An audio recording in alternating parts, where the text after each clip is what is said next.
Good evening and welcome to the Jinn&Tonic show on this Friday, the 8th of March, 2019. I'm joined today by Thunderous. Good evening, sir. How are you? Fine, thank you. How are you, Rob? How's your week been? Yes, it's been pretty good. Thank you. Hopefully yours has been good. We've had a little chat before the show. We will be joined by, I think, Benny again tonight. So we'll welcome Benny when he comes on. And for once, in a very rare time, my other co-panelist, co-host, is Stop Spamming, is on holiday. So he's taken a holiday somewhere in Europe. He's hopefully enjoying some good weather. So he is away, not here for the show, not taking emails, is giving the whole critique a break for a week. He will be back next Friday. So, of course, he'll be missed with his knowledge. But fortunately, I'm here with Thunderous. So he will share his, and I'll do the best I can. So, again, if you are a viewer, and particularly if you're a Muslim, good evening to everybody. And if you're a Muslim and you'd like to join us on the show as we go through the Quran and give us your interpretation, your understanding of the verses, then feel free to message me. Thunderous, if you can keep an eye on that as well. I mean, I've got it open here, but obviously I'll be reading as well. So if we just keep an eye on the chat. And if you want to get our attention, either myself or Thunderous, then if you just type in the Jinn&Tonic show, there we go. I've just pasted it into the live chat. That'll highlight it. That'll let us know that you are speaking to us. Otherwise, feel free to chat amongst yourselves, and we will go through the Quran. Before we start, anything from your side? Now, actually, I don't have off the top of my head a good verse. That's normally Stops is doing that. It just hit me at this moment in time. So I don't typically have a verse to hand off the top of my head. Thunderous, if you can think of one or just a general thing that we would agree is something that we'd say is moral or good in Islam, because not everything is necessarily, bad. But I don't have something, and Stops has normally got that to hand immediately. So just to go ahead. I don't have anything to hand us with reference to the Quran and Hadith.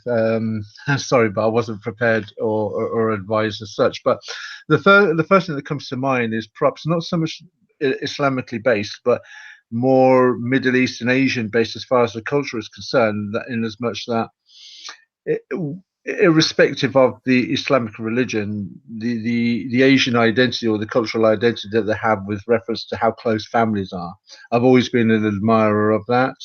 That they have such a nice tight-knit community amongst themselves, not just Muslim, the Sikh and Hindu too. So, but it's been something that a lot of other cultures can learn from in societies today that are very fragmented, from the home to the community and, and even to a greater extent, the workplace as well. That doesn't necessarily exist in the Far East or in the Middle East and such. So, there are things that are beyond the religion that that we can learn from in that area. And as someone that is from the Muslim community that was brought up in the Asian culture, it is something that, at times I actually do miss. Yes, interesting. I was just sort of going to mention the same thing, the whole community thing, the family base, because it's again around a particular worldview and ideology and what they profess. Certainly today, certainly here that I've heard in the UK anyway, is that it transcends color and so forth. And so you have this community all believing in one thing. And I think whether true or not true, there is some power in having a community, that all sort of points in a similar direction. As you say, that's not necessarily the case in other ideologies. So that is one thing. But we'll certainly leave it to Stops next week to come back with a specific hadith or a Quranic verse. So let it not be said that there aren't things in Islam that are positive. As I say, we'll be joined very shortly, hopefully, by our somewhat regular Muslim interlocutor, Benny. In the meantime, I've got a few crazy comments. We haven't had that for a while. I haven't got too many, so don't worry. It's not going to take very long, but I thought we'd have a few just to refresh us. And so here we go. Here's a few. And hopefully everybody can see this. There we go. And this was my very first video with Tan. Tan is still giving us, or is still the gift that keeps giving. So this presumably a Muslim commenter said, Tan is agent from someone. Tan is a racist. During prophecy of all, disbelievers was available, still available. God created heaven and hell. Hell of fire is waiting for disbelievers, one God. Okay, obviously so. English isn't his first language. That's fine. But obviously, Tan must be an agent, because, you know, if you critique Islam as bluntly as Tan, somebody must be behind that, right? Or that's an unsubstantiated view on it. But as I say, this is a pretty old video, well over a year now, and I still get comments on there. So whether you like him or hate him, Tan certainly still has a lasting effect, and all the videos there will mean that it'll be there until, you know, YouTube packs up, I guess, if people are looking for it. So, and one more from the same guy. Tan said, other video, he does not believe any religion. Believe in it, we'll go. So he should not be there in Speaker's Corner. He hate all religion. Why his asshole itching? He needs BBC. Big bad something, I guess. I think it means big black something. Oh, right. Okay. Right. Okay. So, you know, the fact that he doesn't have a religion means he shouldn't be in Speaker's Corner. Again, the logic or rationale or lack thereof. Since when is Speaker's Corner dedicated specifically to religion? Anybody can go down there and say anything, and by word, there are some crazy things that are said there.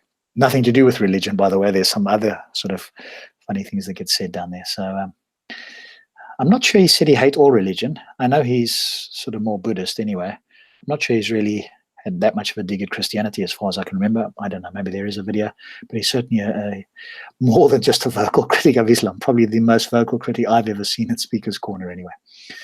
So there we go. One more. Yes, this is part of Islam. Everybody doubts us. Everybody comes to hate us. Fights occur. War occurs. The world turns upside down. Endi inshallah. Ikra, I guess that is. Ikra is coming. You guys are going to be speechless. Ha ha. Good luck. Trust me, you guys. This is Islam's path. So again, I was recording this at one day with Tan with one of his signs up there, trying to provoke, and it's like moths to a flame, isn't it? It's they just can't help themselves. They cannot stay away. You know they should stay away, but it's like they just cannot. It's like, I want to stay away, but I've got to go over there because he's saying something about my beloved religion. So there we go. Good old Tan. Oh, and just for interest, never a dull moment, I got a privacy complaint. This was some young fellow that I had a discussion with. He started with Tan, and then we had a discussion about the Quran being a complete book, obviously one of my pet concerns, to say the least, about the Quran. And recently I just got a privacy complaint. So somebody presumably thought that he was, I guess, too young. You can't respond to it. You can't do anything. It just sits there, and then YouTube will make a decision on that. So never. Oh, and then there's one here that this is a supporter of Tan. I thought I'd bring one of those in. God bless you, Tan. So obviously there's somebody that believes in a God of some sort that's blessing Tan. So not every single comment, but Tan is very much one of those. He's that sort of Marmite type person. Either you love him or you hate him. There's no sort of in betweens really. Well, I suppose I'm an in between. I'm sort of, I agree with some views. I disagree with others. I support his right to say what he says. So there we go. Maybe I'm in the middle, but a lot of people, let's put it that way, are more likely to be either love him or hate him. So with that said, thank you very much, and welcome into Benny. Your timing is excellent. We've just finished the crazy comments, Benny. So welcome to the show. Welcome. Can you hear me? Yes, we can. How are you? That's good. Fine. And you? Yes, I'm good. Thank you. Your timing is excellent. I've just been through a few comments. Thank you for inviting me. Good. We're going to carry on today, and you can give us your views. It's just the three of us here. Again, if you've just joined us, and particularly if you're a Muslim and you want to join Benny, because it's two of us versus Benny at the moment, we do give him plenty of time to speak, so it's not like he's overwhelmed. And he keeps coming back, so that's good. So hopefully he doesn't feel like it's too bad. But if you're a Muslim and you want to give us an additional perspective, then please let me know in the comments. If you're a friend on Facebook, send me a message and we can get you onto the show to give us your perspective. So with that said, let me share my screen. Hopefully that will last the entire show.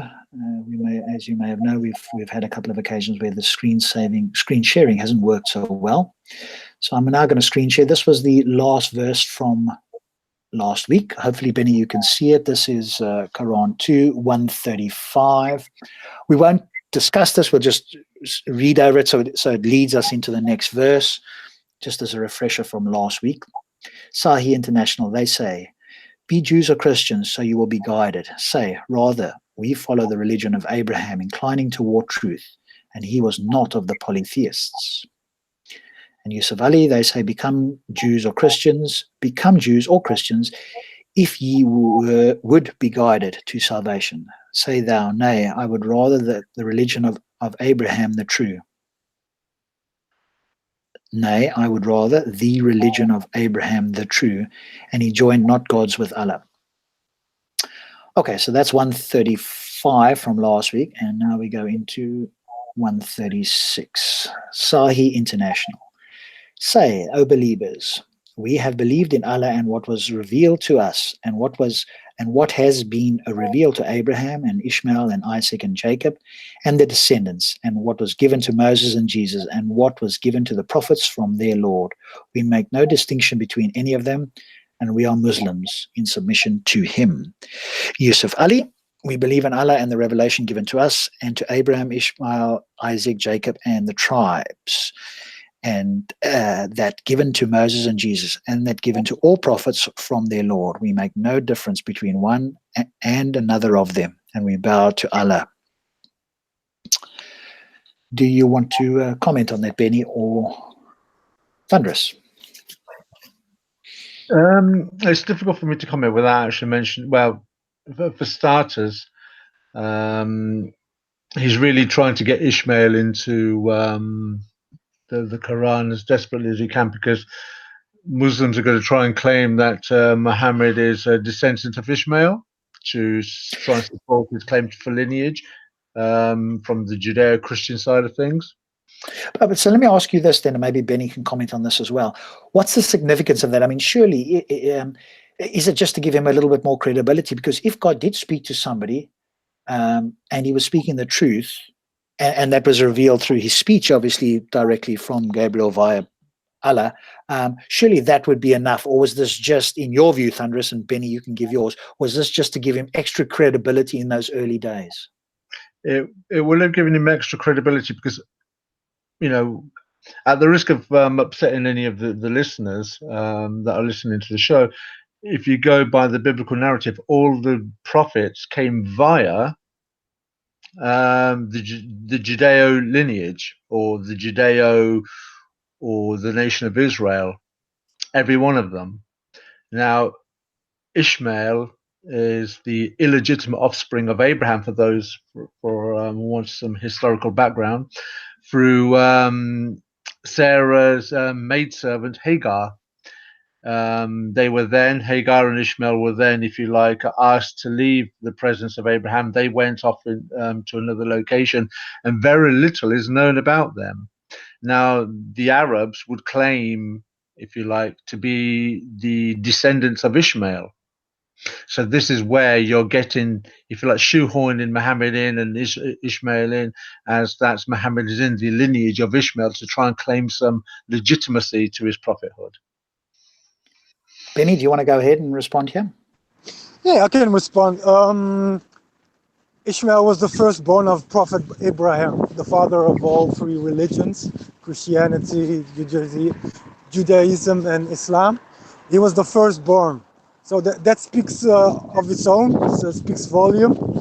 So that's all I can say. He was the firstborn. Well, let me ask you the same question then.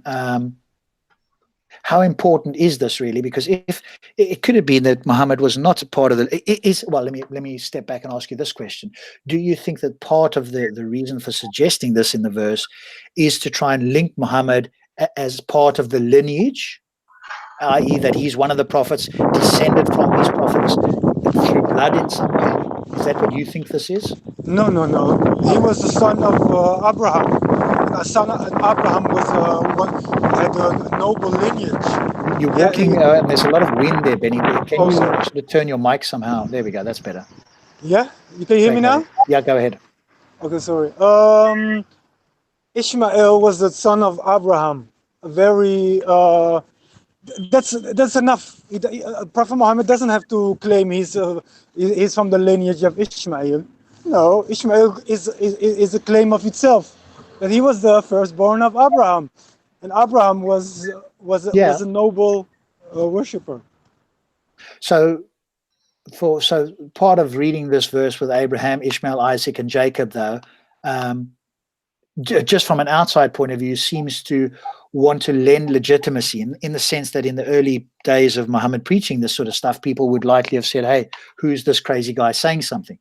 But if he came along and said, hey, Allah has revealed this to me, and I am another in the line of the prophets here, because it does say down the bottom there that, this is given to Moses and Jesus and all the prophets. So trying to link him with all the prophets from an outsider's perspective, or if you take yourself back to that time, could you see how that might have been used to lend more legitimacy to him at the time when there would have been a lot of doubt over what he's saying? No, because Allah sends many messengers and prophets, like more than 144,000 to every nation. So it doesn't matter if, look, the only difference between Muhammad and the other prophets, like Ishmael and other prophets, he was the final one. That's the only difference. He doesn't have to claim nothing, because there are more than 100,000 prophets. And one of the prophets was Muhammad and Ishmael. So do we have the names of these other prophets, or is it just sort of a nebulous claim that we can't verify? We have some names of the prophets, but we don't have all the 144,000. How many rough figure? I'm not asking for specifically, but in your estimation, how many names do you think, quote, we have? We meaning, I guess, historians Islam? or Muslims or whatever.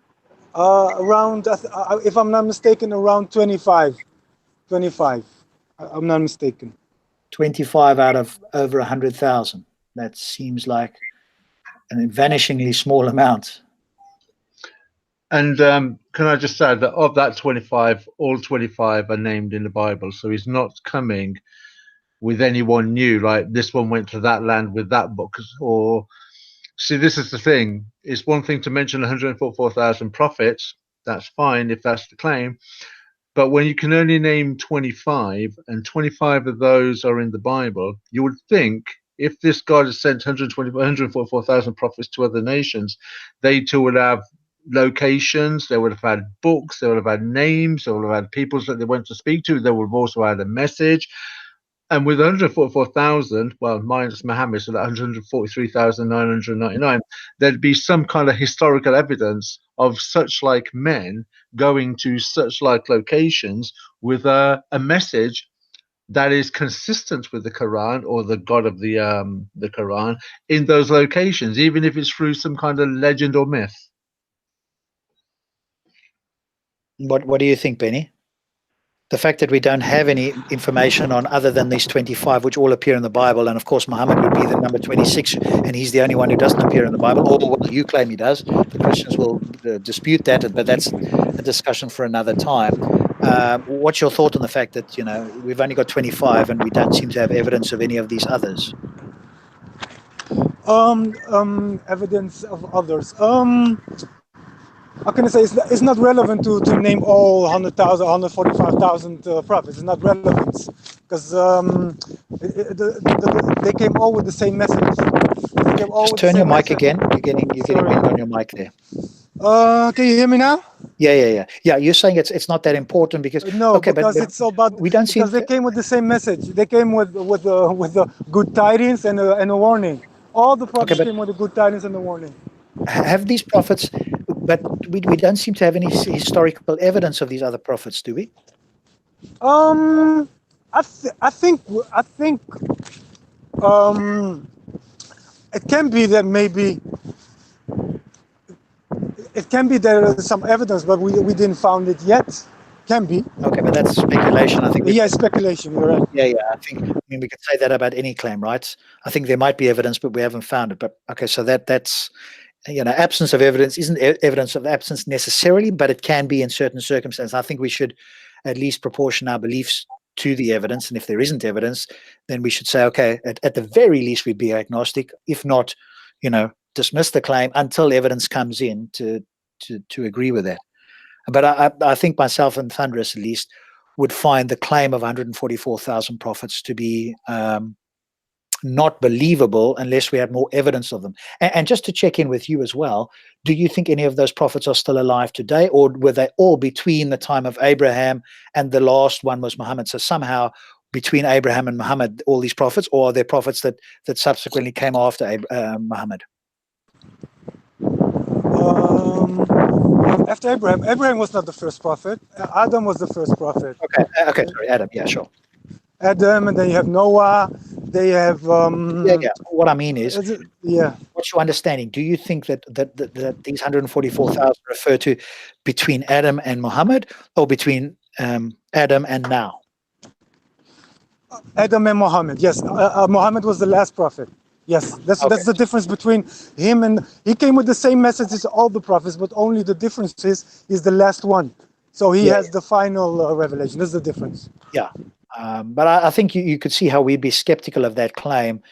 Presumably, if these went to every land, then we would have, and especially if they had such a profound message that seems to have lasted, at least in the Middle East, you would have expected that message to have been found in other parts of the world. And as far as I can tell, that hasn't happened, right? I don't know for sure, but to us it's not relevant because we have the final revelation. It supersedes all the previous revelations, so we don't need to find out the previous revelations to us. But I understand your point. Yeah, I think what it does do, it either lends credibility or reduces the credibility in claims that are being made. And you could say, oh, well, that's a small claim. It's not that relevant. But if we're looking at all the claims, at some point we've got to start adding these claims up. And if a claim is that there's 144,000 prophets between Adam and Muhammad, and we see only the prophets that were talked about in the Bible that have any historical, in any way, some sort of historical evidence, and nothing anywhere else in the world, it only happened in the Middle East area, then I think that would remove believability in that claim. And as you say, you could just dismiss that as a small thing, but as a skeptical person looking in, if these claims are made in the Quran, then surely we need evidence for that. And again, God could have provided that presumably quite easily, right? In the Quran, it's also talk about prophets without no name, and it can be that there were prophets not mentioned in the Bible, so that can also happen. Yeah, but again, if you have an all-knowing God, if he named the people and we could find evidence of them having lived in other civilizations around the world and in fact preaching the same message, for me, that would lend credence to the idea. In other words, that would be a point on your side. At the moment, I have to deduct the point because I don't see any evidence of that. Had that happened, in fact, I might even add 2 points because that's not something that would have been expected around the world to have the same message. We don't see that necessarily with all humans. Going back to that place, spread out in South America, in Australia, you name it, right? If you have 25 prophets and they came all with the same message, then you don't really, then you already can deduct from that all the prophets came with the same message because they don't differentiate with the message. Can all I just the prophets is consistent. May I just interject? Go ahead. Because I did some mathematics on this several years ago, and I've just dug out my notes. If you want to follow the logic through, there's 2 ways of looking at this. Okay, one of them, you have to average out the lifespan of the prophet that lived, which in this case, I've taken the number of 40. I think that's a pretty general age. I don't think you'll find too many discrepancies with it. And if you try to increase it, you're going to escalate the problem, as I'm just about to describe. So if you have a prophet that's about 40, who lives for about 40 years, and then you have another prophet, because they all live in succession, that would do they though? Let's just be clear. Is that the case? Is that the claim, or can many of them live simultaneously in different lands and not know each other? You can. Well, I'm going by the Islamic doctrine, so I'm following the hadith through on Benny's claim. Okay. That would take so 144,000 prophets. Well, 143 if you remove Muhammad would take Adam all the way back to 4.9 million years ago. Assuming they were 40 years old and each of them lived sequentially after the next one died. That's right. No, that's not consistent because Noah. Let me finish, Benny. Please let me finish. And the second point to consider is that there are 43 in Islamic parlance. So I'm following the Islamic narrative through.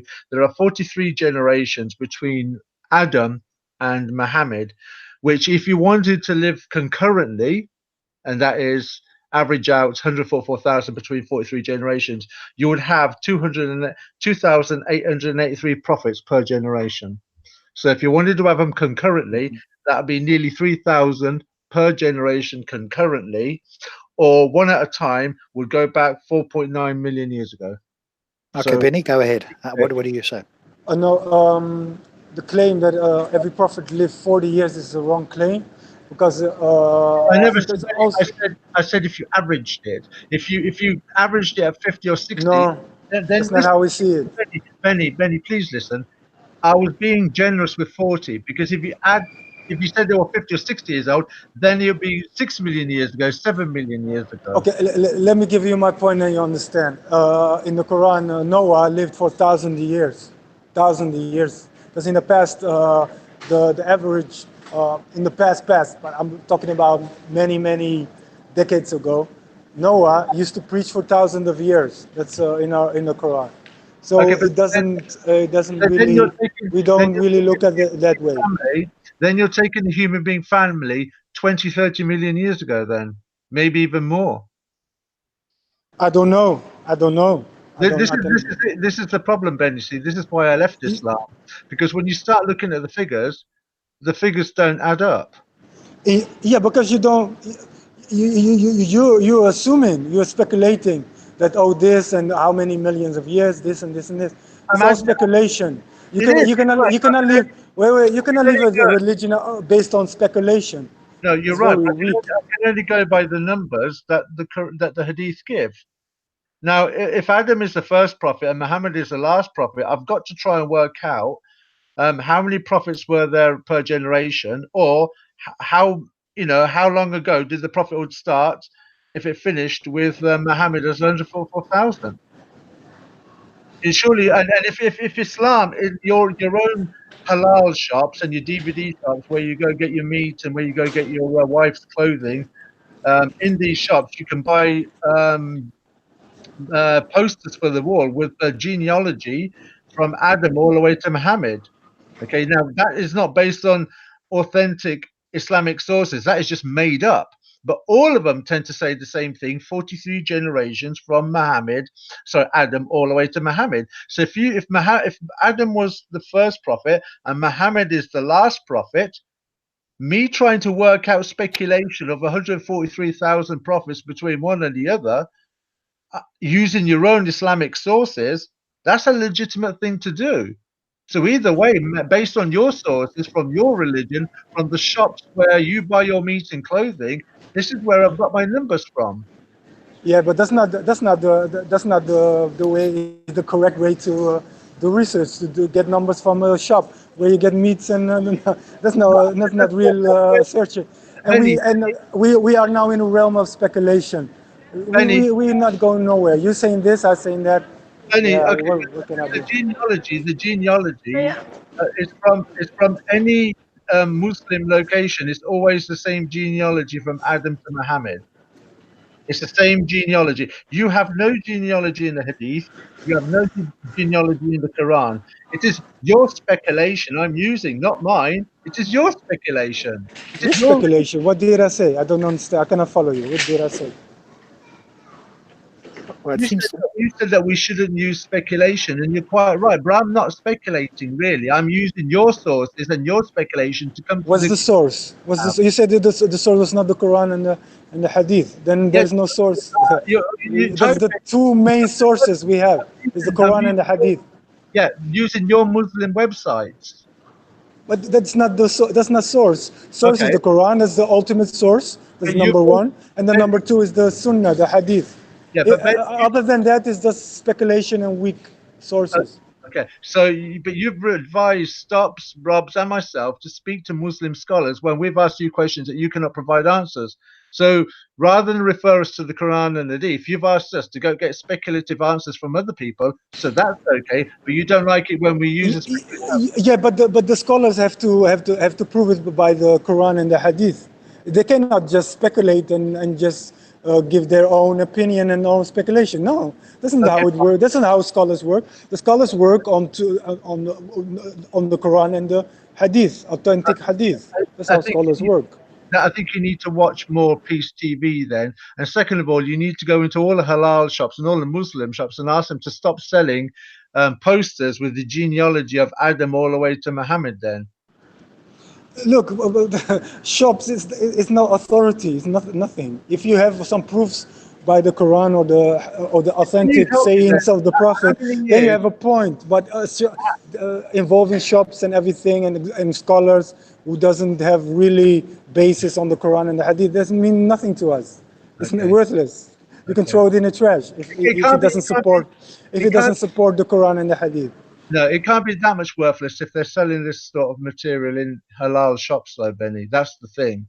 It's easy to come on a show and make claims like, we don't do speculation. But if you don't want speculation, if you don't like speculation, maybe you should start with your own religion and your own communities by asking them to not present false information about genealogies, for instance, from Adam all the way to Muhammad. Then Muslim critics like Stops, Robs and myself won't use Islamic sources to criticize the numbers that don't simply add up. Look, again, let me remind you, the Islamic sources is number one, the Quran. That's the horse's mouth, is the directly from the Creator himself. Number two is the saying of the Prophet. Is the authentic saying of the Prophet. You have to trace it back to the Prophet. That's number two. And number three is the Sirah. The Sirah means the life of the Prophet. That's the number 1, 2, and 3. And number 3 is the weakest one. But okay, but the number 1, but if it doesn't back up number 1 and 2, number 3 is not really a source. We can, but it's not really a source. But you have to back it up. No, it's not. Yeah, I know. It's not really. It's number 3. Yeah, that's why I said number 3.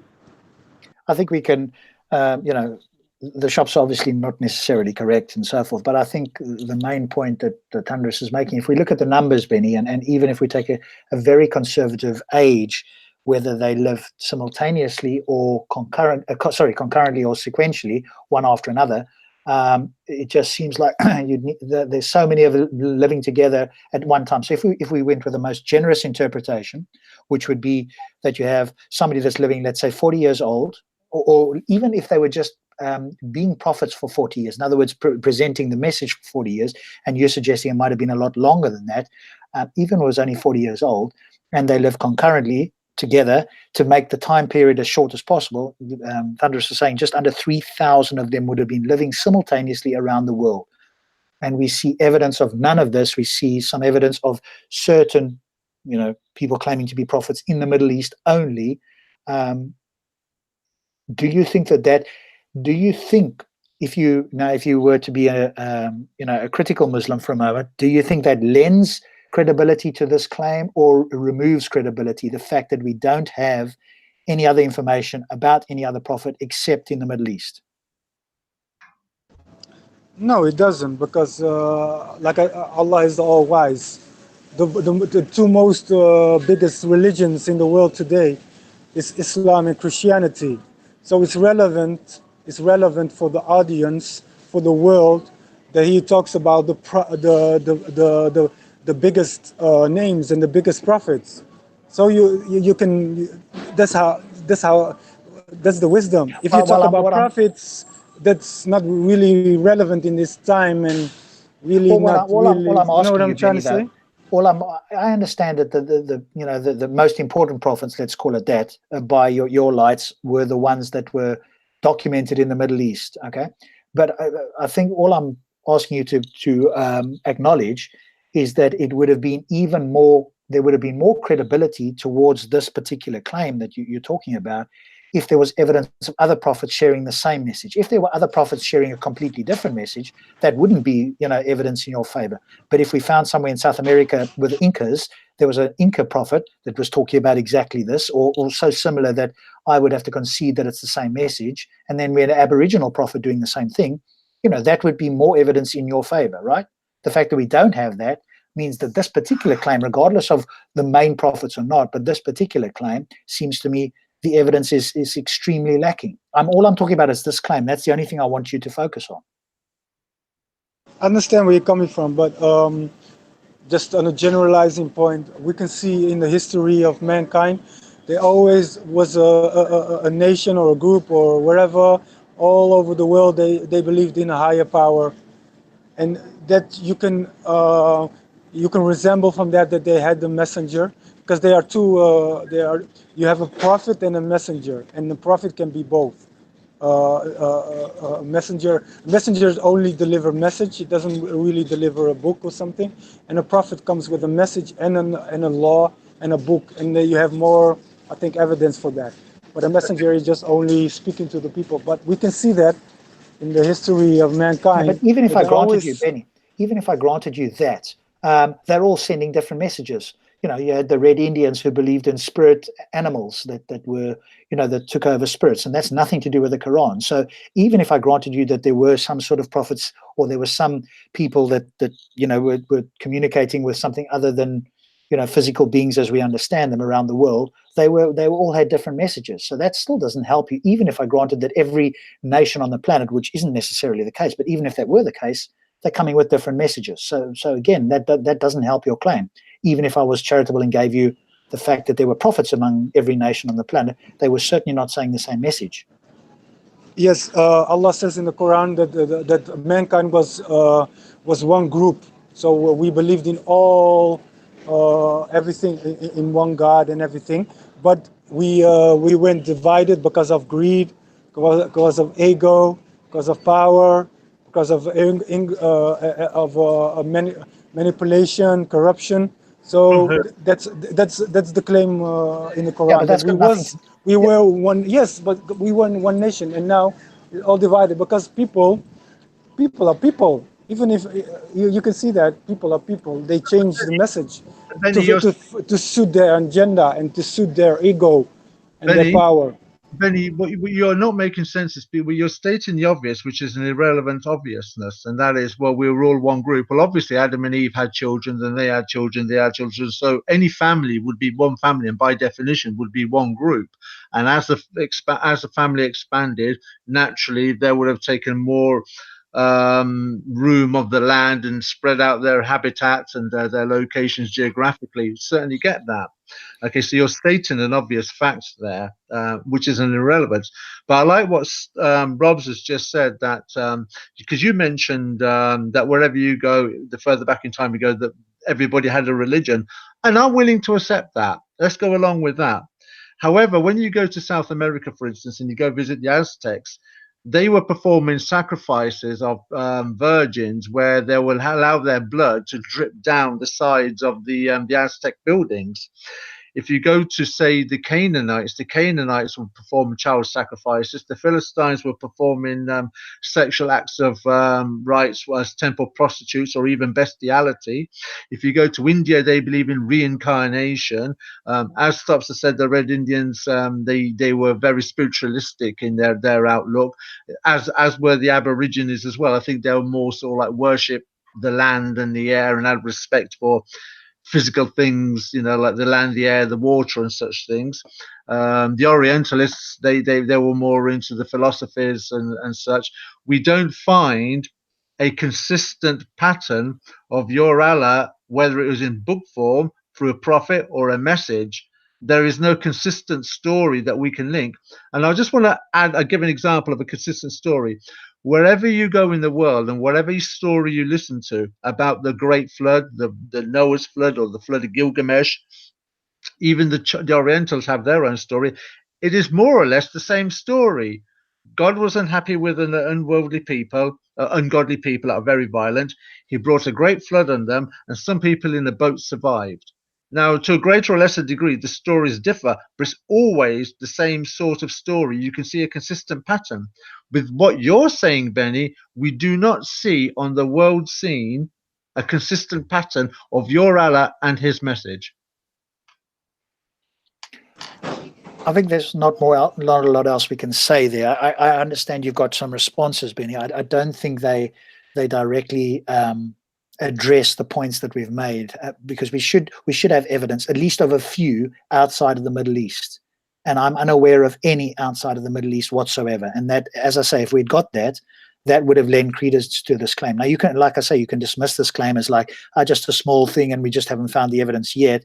But that's not necessarily compelling towards this. And again, if we start to add these things up, then either it helps us, point us towards Islam being more likely true than false, or it points us towards it being more likely false than true. Can I just conclude on this point, if I may? Yeah. Because you mentioned Ishmael. Does anybody watch Game of Thrones here? Do you watch Game of Thrones? Yeah, I've watched all the seasons. So why is somebody called a bastard in Game of Thrones? Oh, you got me now. But because they were born outside, their mother and father, I guess, if we use today's understanding, they weren't a married couple. Yeah. And they weren't legitimate, were they? They weren't legitimized. It took the king of the land to legitimize the bastard, as it were. If he wasn't legitimized by the king of the land, what would be his inheritance rights? What would be his claim to his inheritance? I don't think he'd have any, would he? Yeah, he wouldn't. And the interesting thing is, the way that even in this country, the further back you go, if you're born out of wedlock, you were frowned upon. You were not so much ostracized, but you were certainly frowned upon and made to feel as though you were almost a second-class citizen if you're a child born outside of wedlock. I mean, today's society, that's normal now. There's nothing wrong with it. 2 or 3 different fathers, that's just normal. But the further back in time you go, there was a lot more morality. The point I'm trying to make is there's no evidence to suggest at all. Certainly, I think the Jews and the Christians would certainly argue, because Benny made the point that Ishmael was the oldest, and so I don't think any Jew or Christian would deny that. But I think they would certainly have something to say about him being a bastard or not, because history would have Ishmael as a bastard, and Isaac was actually born inside of wedlock. I'll leave it there and let's move on. Okay, yeah. Final point. Can I have a final point and then I'll move on? Let's move on, Benny. I think we've said as much as we can there on that. Let's move on, and you can have the first say on this new one. Final point on the bastard. So you see what Thunderous is claiming? He's claiming that one of the greatest prophets of God has had a bastard child. Yes. That's his claim. Wow, yeah. That's a very big claim. Well, let's move on now, because I think that's taking us off track. Okay, let's go on to 137. Sahih International. So if they believe in the same as you believe in, then they have been rightly guided. But if they turn away, they are only in dissension, and Allah will be sufficient for you against them, and He is hearing, the knowing. So He is the hearing, the knowing. And Yusuf Ali, so if they believe as ye believed, they are indeed on the right path. But if they turn back, it is they who are in schism, I guess that is. But Allah will suffice thee against them. He is all hearing, the all knowing. So again, there's a reference to all hearing and all knowing. Presumably he doesn't have ears. So again, that's probably metaphorical, but I'm assuming you accept the sort of all knowing claim, the omniscience claim, Right. You've got first crack at this one, Benny. Yes, the verse is very clear that he says to his Prophet Muhammad sallallahu alaihi wasallam, don't worry about them, just deliver your message. That's your job. Deliver the message so clear as possible. And I'm all hearing and all knowing. So I'm watching and I'm hearing everything they do, they say, and I will on the day of judgment he will deal with them. So he's telling his prophet, don't deal with it. Don't worry about it. Just do your job, and I will deal with them on the day of judgment. Yeah, obviously it's, again, I guess an encouragement or a threat, depending on which side of the fence you're on. With Allah, this is the message, and hey, I will be with you type of thing.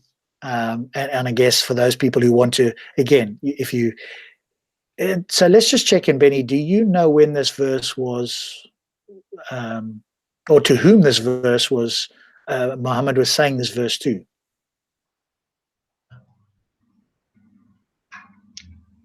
Oh, sorry.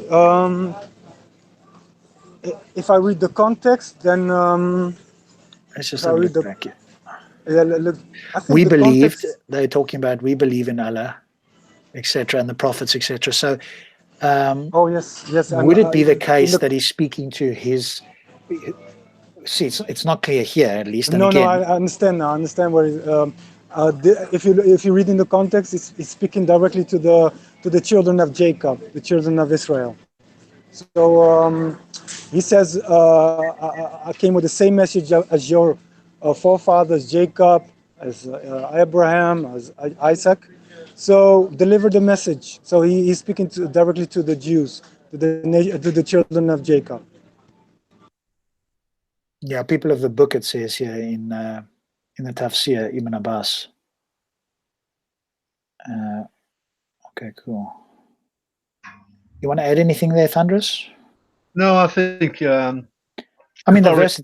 Yeah, I mean, it speaks for itself. Yeah, it does. I think I have got a little smile, Benny, whenever you add something you say, and it's clear.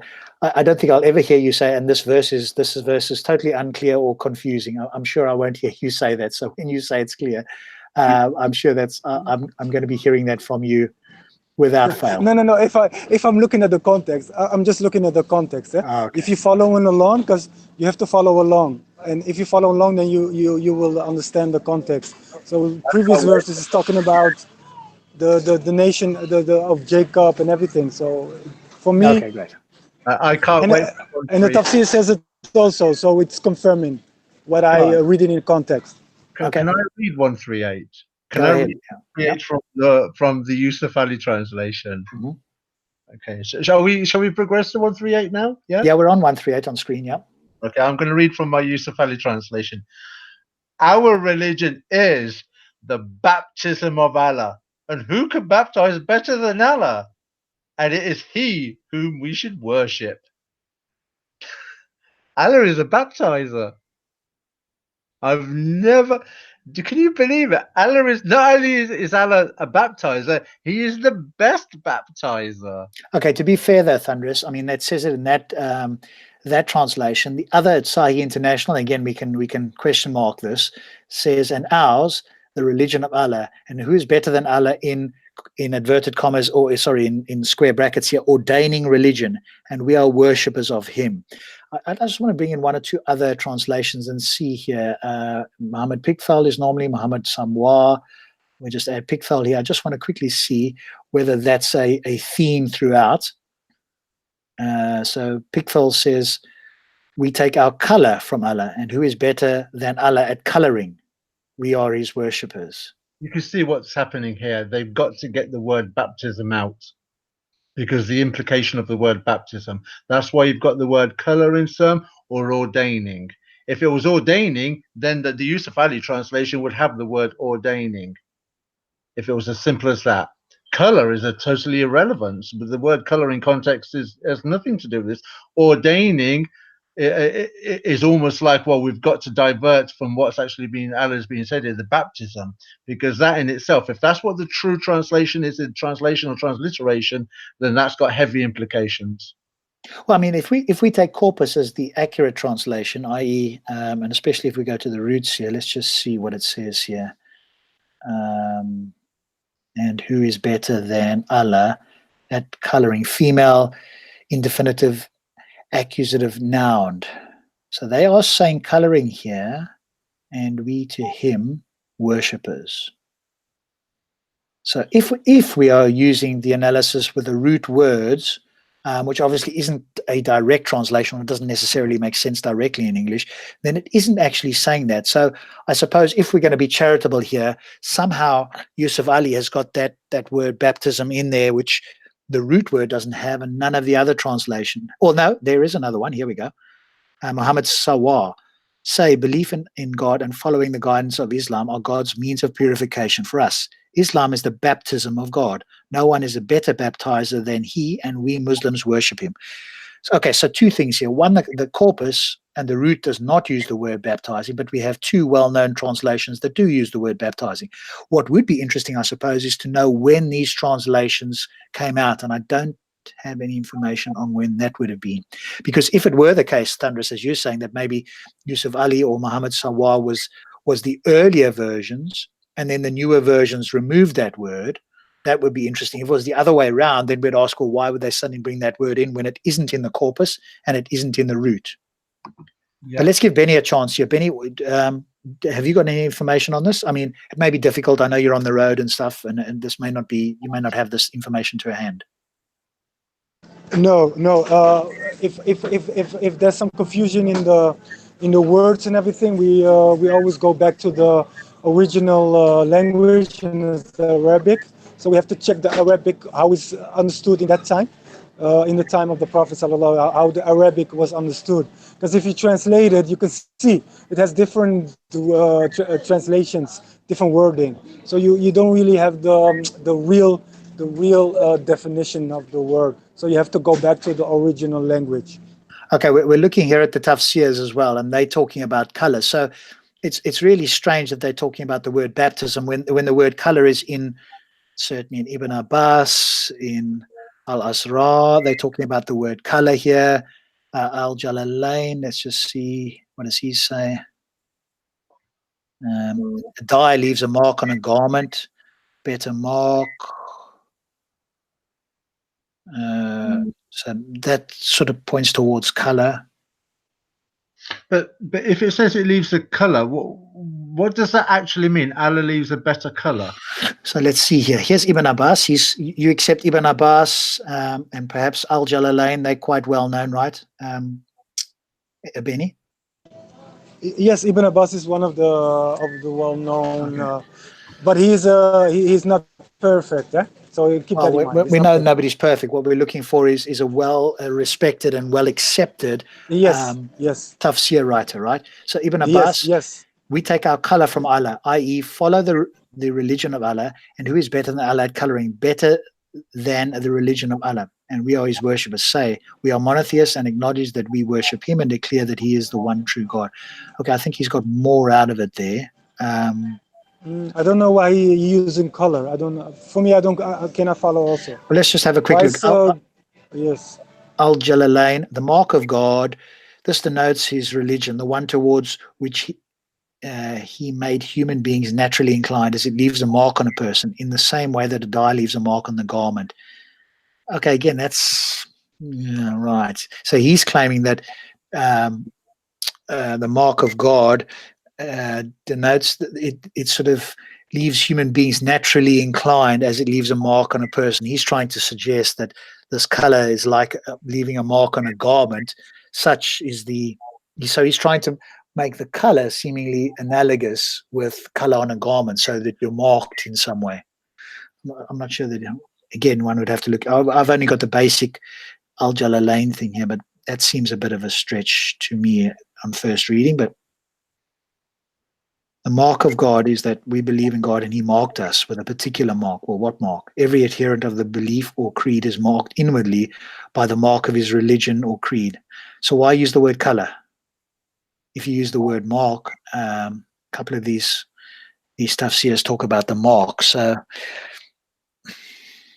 I wonder if they're not talking about literally an external color, maybe of those Arabs or something like that. Because it seems like they are trying to make it sound like this coloring is a mark of God, and it seems metaphorical here. But the word coloring as such is always in brackets, which means it's been added. Although the root doesn't say it. So if we go back here, obviously the corpus says the word color, and if we go to the root here, the color. So they've got the words in brackets around, but color is the main word there, it seems like. And who. So, and then again down here, I thought it was, and at coloring, here it is as well. If that's the case, then why have they used the word baptism in two translations and the word ordained in others? Yeah, that is a bit confusing.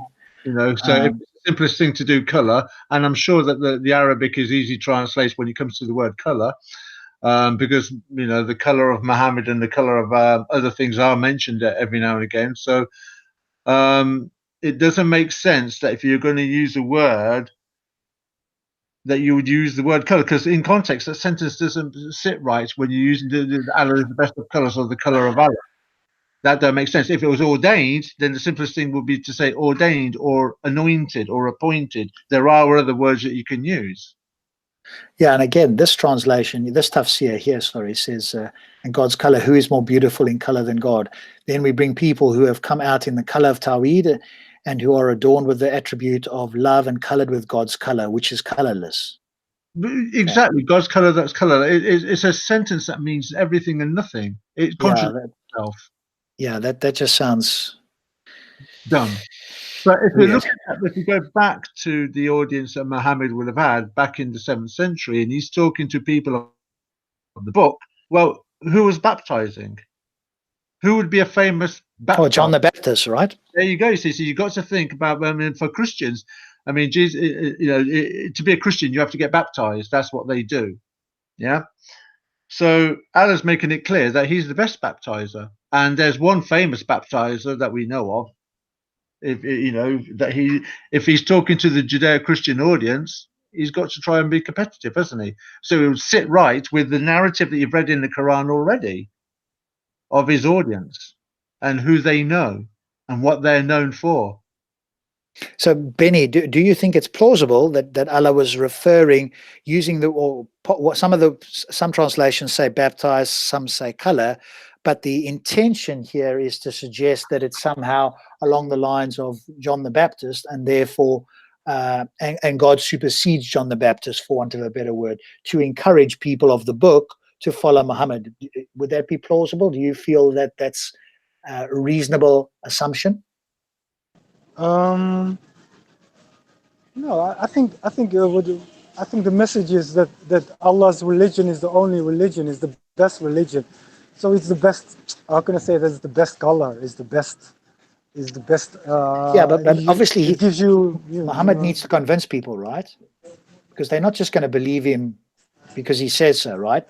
So it seems like one of the things that might have been happening here is to relate it, because the people of the book have obviously got an established religion, or seemingly established religion, and so he's relating back to that because people would know about that, and so he's sort of seeming to talk about that, and saying, well, hey, like you say, but Allah is the best version of this. Because if he just said Allah's, does this, people may not have put two and two together. So it seems plausible that he can refer back to, and you guys already accept the old books anyway to some degree, even though you think there's some corruption. So it doesn't seem like that's far-fetched for him to be referring back to get people on his side, so to speak. Hard to know, though. I mean, you're out there, we are speculating, but it does seem odd. I think we'll move on. That's fine. Let's move on to 139. 139, Sahih International. Say, O Muhammad, do you argue with us about Allah while he is our Lord and your Lord? For us are our deeds, and for you are your deeds, and we are sincere in deed and intention to him. Yusuf Ali, say, will ye dispute with us about Allah, seeing that he is our Lord and your Lord, and that we are responsible for our doings and ye for yours, and that we are sincere in our faith to him? So again, obviously speaking to people of the book. And I guess he's challenging them, it seems to me here. Are you going to dispute that he's your Lord and our Lord? So he's trying to suggest that Allah is the Lord of the Jews and Christians, which is what you seem to believe, right, Benny? Yes, that's true. That's true. He was he also, in a subtle way, you can see the problem of the people of the book in that time when he spoke to them. They were lacking of sincerity. They were lacking of sincerity, and that's why in a subtle why do you way, say they were lacking Allah, sincerity? because I think it's in a subtle way saying in the last sentence, if you read the verse, and we are sincere indeed to him. So in a subtle way, I think that Allah is put him on their place, that they were not sincere in their worship to the Jews and to the people of the book. They were not sincere.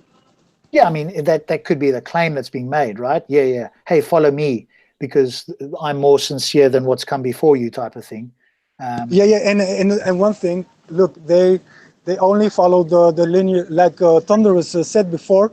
They only follow the lineage of Ishaq, the second child of Abraham.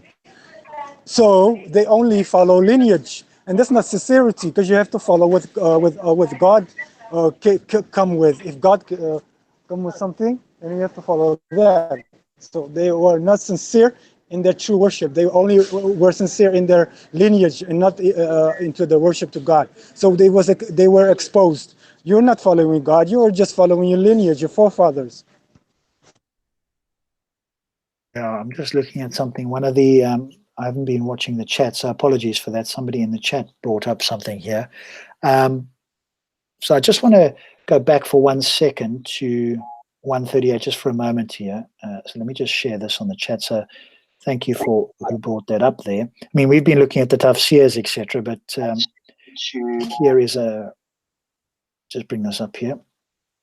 So this is islamicstudies.info. And on that 138, say, take on Allah's color and those whose color is better than, and whose color is better than Allah. It is him that we serve. Is that right? It's saying 137. This verse can be translated in two ways. One of these is we have taken on Allah's color. The other is take on Allah's color. On the eve of the advent of Christianity, the Jews followed the practice of bathing everyone who embraced their religion. This ritual bath signified that all previous sins had been washed away and that he had been adopted a different color for his life. This practice was subsequently taken over by the Christians and termed baptism. Not only converts, but even newborn babies were baptized. The Quranic remarks here refer to this institution. The Quran says, in effect, of what use is this form of baptism? What really is worth doing is to adopt the color of God, and it's not the water that gives one the color, but the actual service and devotion to God. So obviously they're reading some more into it there, or that's their interpretation. Okay, yeah, that's the only one there. So I just thought I'd bring that because somebody else shared that. So again, you've got to read a lot into this, right? You've got to go back into history and go, okay, what were they doing at the time? Could this mean that? Again, Benny, I look at this and this could be just so much clearer if we didn't need to go back into history, and especially for today, if this book was for all time and so on. I obviously harp on about this a lot, but if that's the claim, if it wasn't, and it said, hey, you've got to go and read this book in context, you've got to go and find the historical documents, you've got to read it with tafsirs, the Sahaba, the Sunnah, etc. Take all of this into account, that would be a different story. But as it stands, this book on its own is just, obviously because you've already sort of learnt about all of these sort of stuff, but imagine a new convert, and we're going through this here, and we're not going through this to dismiss it outright. I think we're asking valid questions here. How on earth could people convert without, by just reading this book? Unless they're just going to not know what the hell's going on here. Can I come back to you in 3 minutes? 3 minutes. Sure. I have to. Okay, we're going to go on to the next one. I mean, Thunderous, do you want to say anything on this one? Or should we move on? Yeah, should we move on? Yeah. Okay, cool. 140, Sai International. Or do they say that Abraham and Ishmael and Isaac and Jacob and the descendants were Jews or Christians? Say, are you more knowing, or is Allah? And who is more unjust than one who conceals a testimony he has from Allah? And Allah is not unaware of what you do. Yusuf Ali. Or do ye say that Abraham, Ishmael, Isaac, Jacob, and the tribes were Jews and Christians? Say, do ye know better than Allah? Who is more unjust than those who conceal a testimony they have from Allah? But Allah is not unmindful of what ye do. What's your thoughts on that? I think it's, I'm not going to say anything different. When we get to passages like these, it's that repeated narrative where you find so consistently with the Quran, where Muhammad just basically says the same thing but uses a different way of saying it. I mean, we've already read something very much like this previously in verse, was it 136? So it's not far off what we've already read. He's just repeating himself again. He's trying to appeal to the Jews that, look, when he uses the term concealed testimony, which way is he talking about? Is it that they know that he is from God and they're deliberately hiding and concealing that Muhammad is from God, or is Muhammad referring to the fact that they've got the whatever holy scriptures that they've got, and they're concealing what the scriptures are, that what's contained within those scriptures as though it pertains to Muhammad? So what is this concealing referring to that they've got? Yes, and I just want to answer a question in the chat there. Jinn&Tonic question is, how long before Islam completely shuts down freedom of speech? Okay, a bit of a separate question from the verses we're reading. But I put there, it's already happening. So freedom has been shut down. It's now just a fight to prevent more limitations. Yeah, I'll I agree. think we can see that. I agree with that. We don't have anything like that. I mean, the US still has the closest to true freedom of speech that I'm aware of. There may be another country, but I'm not aware of it. But here in the UK, at least, this is certainly not the case, and it's getting worse every week. And it's not just Islam, but there are other ideologies and views out there that are being treated as special, and anybody that critiques them, whether politely or not, is now being followed up by authorities, not just crazy people on Twitter or whatever the case is. I mean, we're used to that sort of stuff, but you now have authorities, and these people are not calling for violence. They're not in any way being as blunt as some, what other Muslims might suggest are radical or fundamentalist Muslims, behead all of those. We've seen all those signs and so forth by those sort of groups. Nobody's doing any of that sort of stuff. So, yes, I mean, we could do a whole show on that. We have done in the past. One of my favorite, or one of my, certainly one of my favorite topics, and the one that I hold dear. And I think it's a fundamental underpinning of society to have as much freedom of speech as possible. And the more we lose, the more we go backwards. Maybe we can perhaps talk about the claustrophobia of free speech soon. Maybe make a special evening of it in the future. Yeah, I think we can do that. It'd be nice to have a break at some point here where we can have a show that's related to Islam specifically, and how certain views on that. And again, we can have Benny join us, etc., or anybody else. How, from our perspective as non-Muslims, we see Islam, encroaching in a way that we find at the very least objectionable, and at some level we may well get to the point where it's intolerable. And we were talking about this today elsewhere in a different platform. How long do you tolerate the intolerable? And I put it to a Muslim, and Benny, when you're back, or please remind me in the chat here, I want to ask Benny this question. I asked another Muslim earlier today elsewhere. Do you not find it hypocritical that you take advantage of freedoms and laws that you yourself would not follow or allow in your own country? And of course, this particular person, who shall remain nameless, either didn't understand or didn't want to answer the question directly, and so danced around it, and so never got a straight answer. But maybe when Benny comes back, we can ask him that as a separate question. Anyway, yes, so getting back to verse 2140, yeah, so as you say, this is another a repetition basically of what we've basically heard a couple of verses ago. Very little difference. And again, this goes to when we talk about the Quran repeating itself. Here we see another example of this, almost the same. 140 is virtually the same as, let's go back here. Was it 136?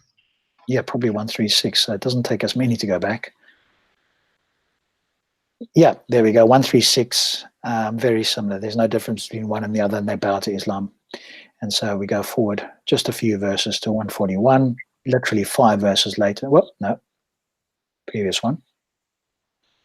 4 verses later. Yeah, 4 verses later. So again, repetition, as if, Muhammad or Allah needs to repeat themselves because they may not have got the message through the first time. It'd be interesting. I mean, as a project, so I don't want to just take us off somewhere. I'm just waiting while Benny comes back, and maybe for the audience as well, that if you can get a Quran, and actually, if you was to with a surgical scalpel remove the ayahs in the Quran that repeat themselves, this has been done. You know that, right? Have they? Okay, I didn't know. Bill Warner's done this. So Bill Warner's got a what's the term? I've actually got a copy of it. It's a not a concise Quran, simplified Quran. In other words, everything that is duplicated itself has been removed. He also has tallies because he's quite numerical. He was I think a physicist, or certainly some sort of really numbers-based scientist, if I remember correctly. And he's basically documented all of the repetition that goes on there. Like, I think it was, who was it in Egypt? Remind me, who was in Egypt with the pharaoh? Moses, right? There's like 39 times in the Quran. So he's got all of this, but he's got a simplified version of the Quran. So if you're interested, Bill Warner, for those who are interested. And that Quran is obviously much shorter. It has everything in there. It's just where verses are repeated, those are removed. So that's been up. And if you take out all the hell, all the Allah ranting about hell, and if you take out all the duplicated stories that are found in, say, other sources, what would you actually have left? Surely it'd be the size of a comic. Yeah, I think it'd be very short, because 2/3 of it as well ran towards the non-believers, or certainly let people know, if you're not a follower, as opposed to, speaking to the followers. A lot of it is about the unpleasantness of either the non-believers or of not following yourself as a believer. Yeah. So there's a lot of that as well. Okay, let's move on to 141. Sai International. This is a nation which has passed on. It will have the consequence of what it earned, and you will have what you have earned, and you will not be asked about what they used to do. Yusuf Ali. That was a people that have passed away. They shall reap the fruit of what they did, and you of what ye do. Of their merits there is no question in your case. So again, there's a bit of repetition from the previous one. Reap the fruit of what they did, and ye of what you do. That sort of is similar to the past. And that was a people that has passed away. So is he referring to the people of the book? That can only be the consistent audience, because it turns around. If you look at the latter part of the verse as it concludes, their merits is no question on your case. Basically, what they did, you will not be accountable for what they did. So it's almost like you have to make your own choice now. You're either with me or against me. But whatever they did you will not be accountable for. Yes, so it's absolving them, right, and saying, hey, if you follow me now, all is forgiven, and it's like a clean slate, right? And that might also be what the previous verse was talking about with the baptism, or alluding to that with the color and all this. Hey, you're having a fresh start. Whatever's happened has happened. There's mistakes. They weren't sincere, or whatever. Kind of Betty's interpretation there. But follow me now, and it'll all be colorless and it'll pure, and it'll all be great, right? So it's like an encouragement, to say the least, for people to follow him. Or a baptism. Yes. So you go in that direction. Right. Benny, you just unmute and let us know when you're back. We're going to continue in the moment, thinking that you're away. But remind me, folks, I do want to ask Benny a question around the freedom of speech thing anyway. Separately. Yes, I'm here. I was listening. I was busy with something. I couldn't really talk, but I was listening. I was listening all along. Brilliant. Okay. So Benny, just before we continue, somebody asked, and I know it's a slight diversion, but I want to get your view on this. Yes. If you're not permitted to, and it sounds like you have an accent somewhere in Europe. Do you live in Europe? Amsterdam. Yes, Amsterdam. Oh, Amsterdam. I thought you might be Dutch, but I didn't want to say it necessarily if you didn't want it to be known. Presumably, you've got a pretty much freedom of speech, and you have quite a bit of freedom there in Amsterdam, right? I mean, I visited. That it seems even more liberal than it is here in the UK. Yes, it's very liberal and very. What would be your response when? Well, let me ask you a question. If you had to run or set up a country of your own, would you allow the same freedoms that you have there, or would you follow a stricter version of or some form of stricter Sharia as per the Quran? It's a two-way question. Yes, I would make rules only for the Muslims that is applicable to them, but for the non-believers, they have a different rules, and that was also in the time of the Khalifa, and time of the Islamic State, the real Islamic State, that the Muslims have a different rules and the non-believers have a different rules. But overall, of course, you have a general rule, but between the Muslims and the non-Muslims, you have different rules. So yeah, but I think you might be glossing over it slightly. Would you agree that when you say different rules, the Muslims had superior freedoms, etc., and those that were non-Muslims, when you say had different, they didn't quite have the same rights and they didn't quite have the same benefits as being a Muslim, right? No. For example, I'll give you an example. In the time of Ramadan, for the Muslims, they can it's not allowed that they can publicly eat on the streets and everything, but behind the closed. If they've been caught, they will be punished for that. But for the non-believers, it's not applicable to them. So it's a different rule. You have a no, it's not superior because you can in the time of the Prophet sallallahu alaihi wasallam, the other groups used to practice the religion, so it's different. Can I ask, Benny, in your country, if you was making the rules, would I be able to eat pork? Yes, if you are a non-believer, yes, but not if you are a Muslim. No, then it's not allowed. That's the Sharia. If you're in charge of a country, then you would make one rule for Muslims and one rule for non-Muslims. So would I be able to build a hall and allow the Bible to be taught in that hall? Yes, that's the example of the Prophet sallallahu alaihi wasallam. He used to let people from other faiths worship in their. That's why you found many churches, especially in Egypt and Syria and everything, the mosque and the church side by side. Okay, so that's historically proven. Okay, would I then be able to go out and proselytize as the Bible teaches me to do? No, that in the Sharia law, no, you cannot proselytize. You can do it behind doors or in private rooms, but in the Sharia open space, you cannot proselytize other religion. No.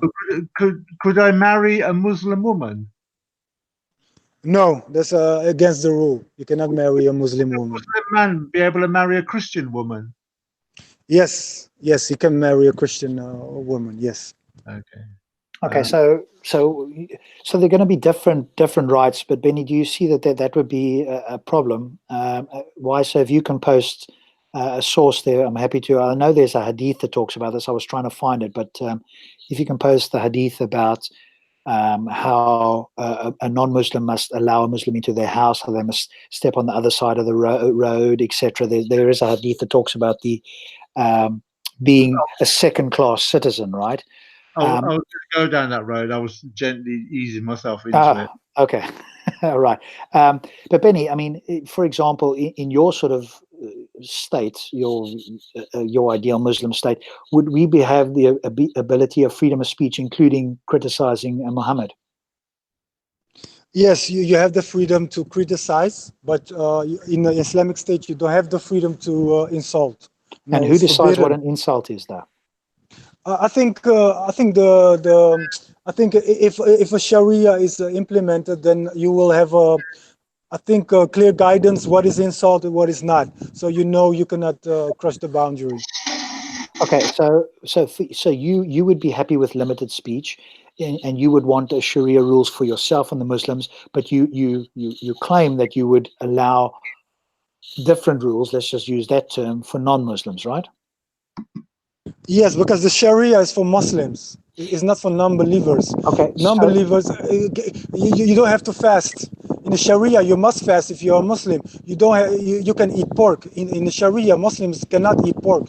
So it's different. It's different mindset and rules. Can you point me to any country, any Muslim country that allows non-Muslims as part of the law to eat pork? Is there any country that you're aware of that's a Muslim majority or Muslim-run country that specifically allows non-Muslims to eat pork? I think it's not really.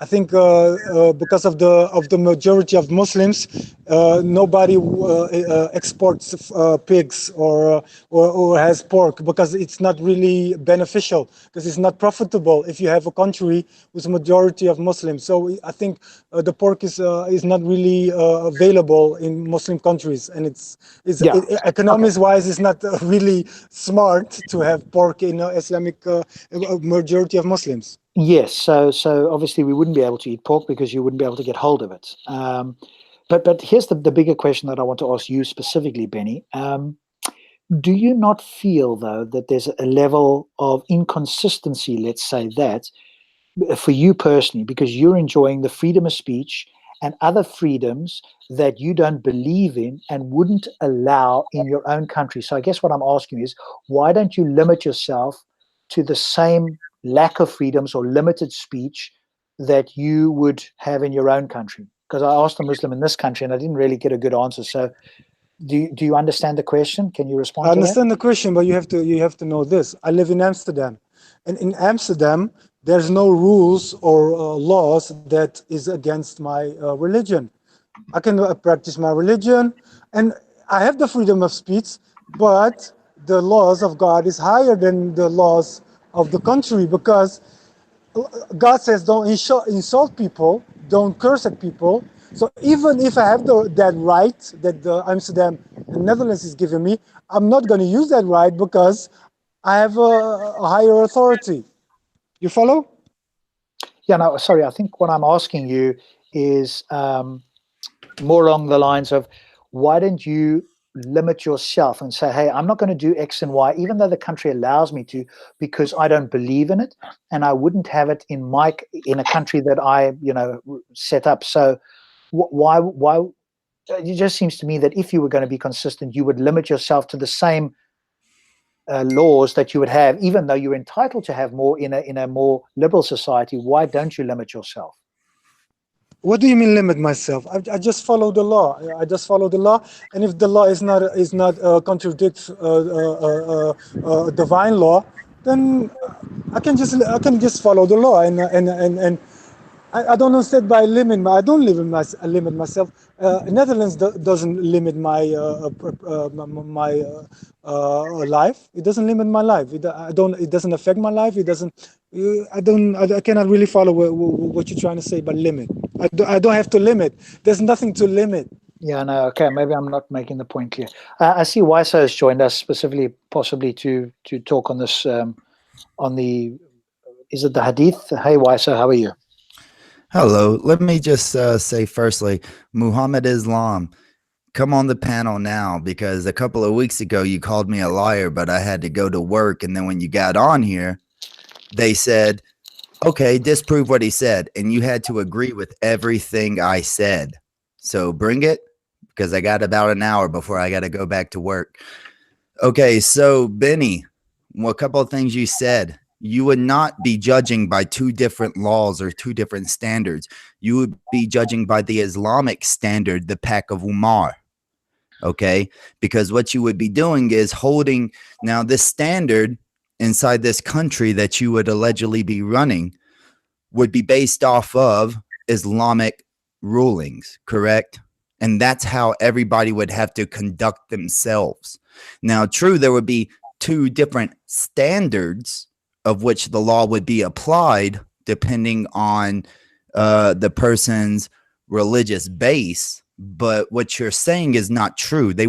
Christians would not be held to, let's say, a secular law or a Christian law. It would be still held under an Islamic law.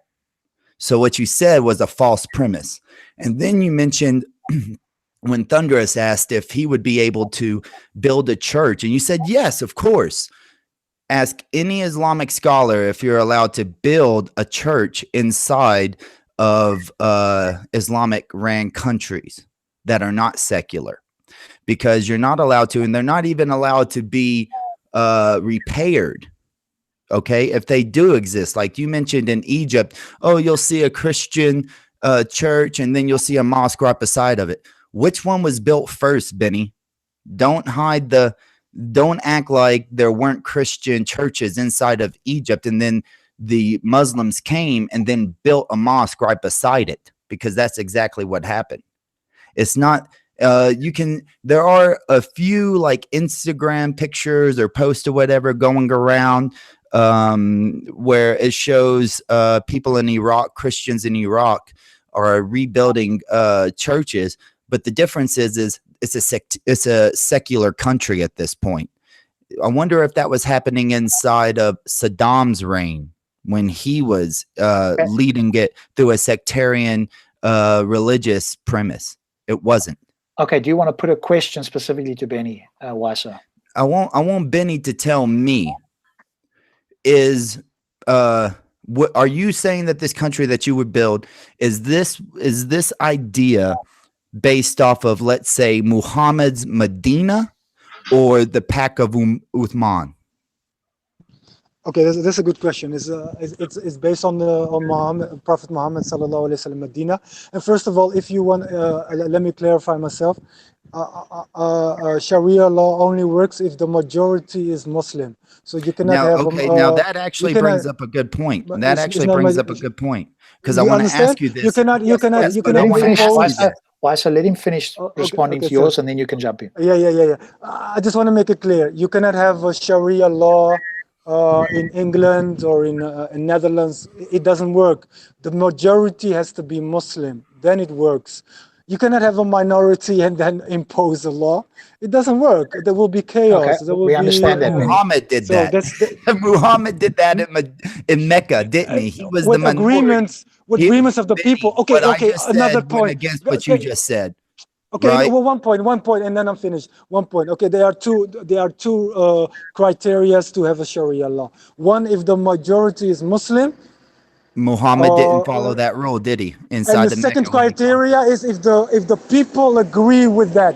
If the majority of the people, even if they are non-Muslim, that was happened in the time of the Muhammad sallallahu alaihi wasallam, when they invited him in Medina to be the ruler, the governor, they were agreed that would rule on Islamic rule because that was just rule. So there's two criteria: the majority has to be Muslim, and the people, the majority of the people of the country have to agree. Yes, we want Islamic law. Muhammad Otherwise, it doesn't Islam, work. Muhammad Islam, you need to listen to what I said because now you're saying I'm a liar because allegedly he was the majority. Why so? No, Hang on. Why so? Muhammad was not the majority. He took 10,000 people from Medina to Mecca, which obviously in Islamic historical context was the bigger city, would have more people. Okay, so he wasn't the majority, he was still the minority inside of Arabia. Now, Benny, the one thing I wanted to mention to you, and that's the thing I almost lost. Okay, here we go. You said it has to be a majority. Now, here's my question. If and let's say England or the United States, a secular country, becomes 51% Muslim, are they allowed to change it from a secular country into a theocratic country? That's a very good question. I don't know. 51%. I Well, don't you think said it's. majority, so that's what we're going Yeah, with. but The I'm meaning baseline majority. majority. I'm meaning 70%, 80%. That's what I mean. It's not really 51% is the half. So it's very difficult. I have to But check that's the what the. majority. That's what we base the word majority on. Yeah, 51%. I If you're understand, a but that's not CEO, really it's what I because mean. you own 51% of a company. Yeah, I Is understand. there But relevance there? 51, 51% is enough, right? 51 is very, 51 is very, no, it's very difficult. I don't know. I don't know. I have to So then check. I what, have to what are you check. saying the basis is? Is 52%? Is 60%? And then they get to change the laws? The question predominantly comes down to, do Muslims have the right, if they take over the population of a country, to change its secular ways into their theocratic culture?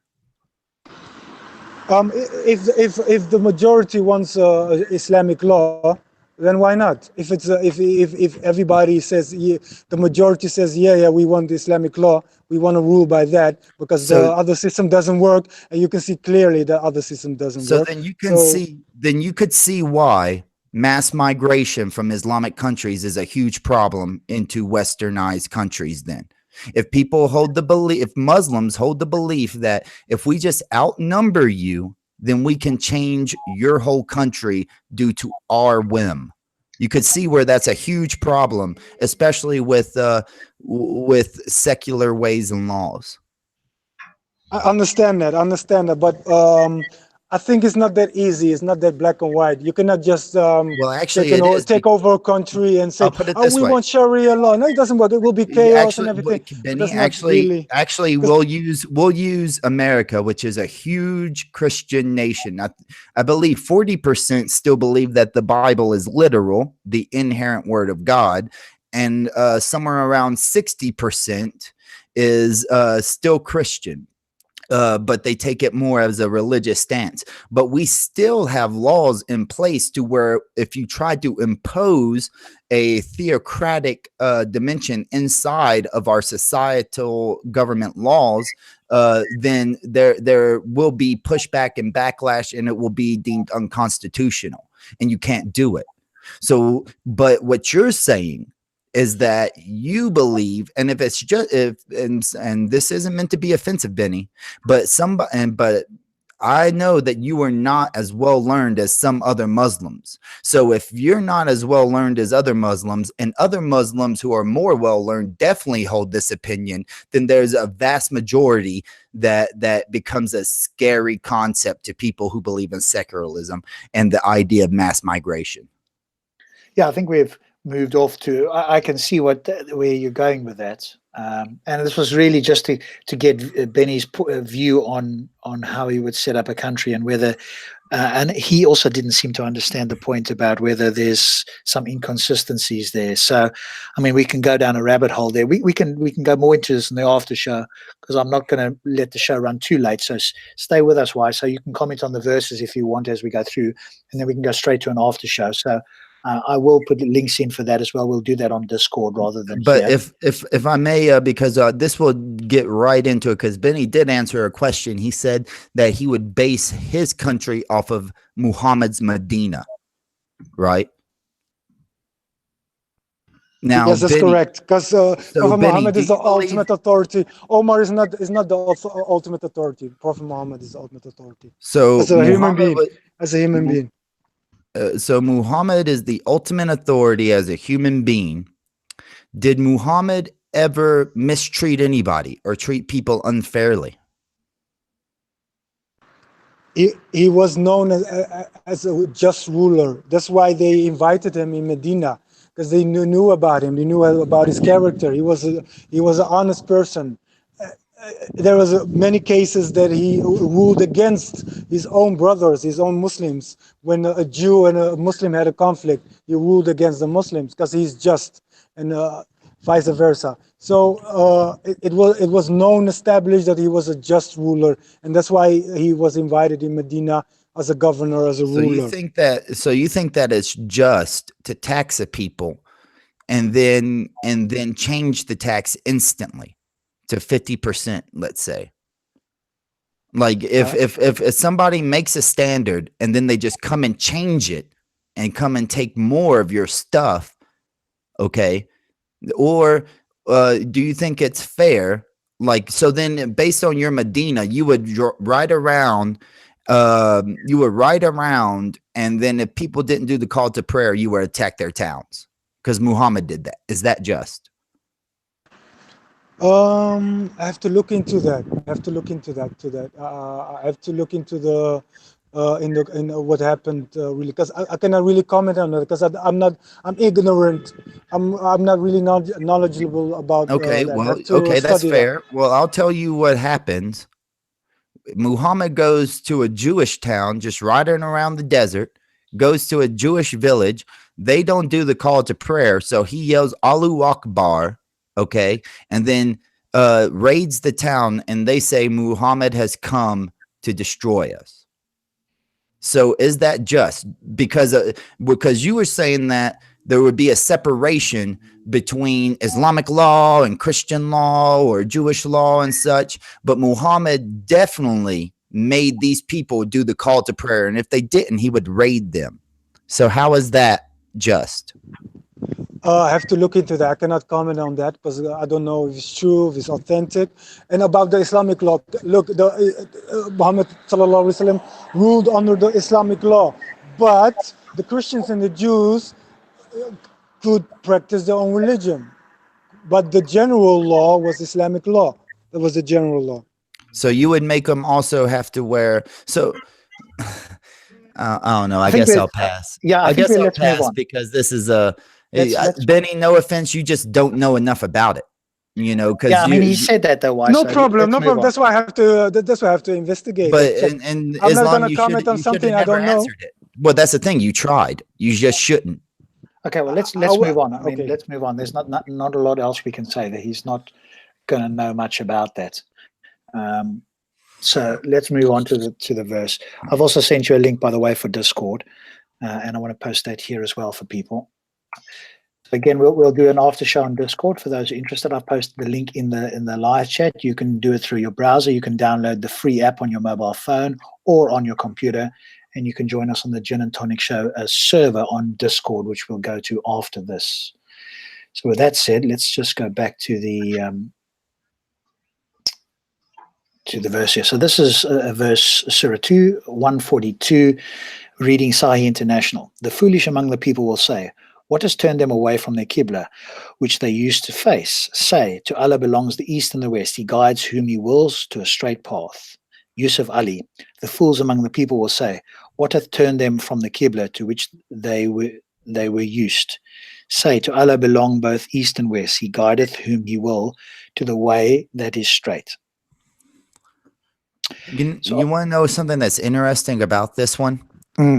Is that this was actually Muhammad's decision. It wasn't based on Allah. Nope. It was I read the hadith the other day, and I can find it again most likely. It was in book 3 of the Knowledge. Muhammad wanted to turn and face Mecca.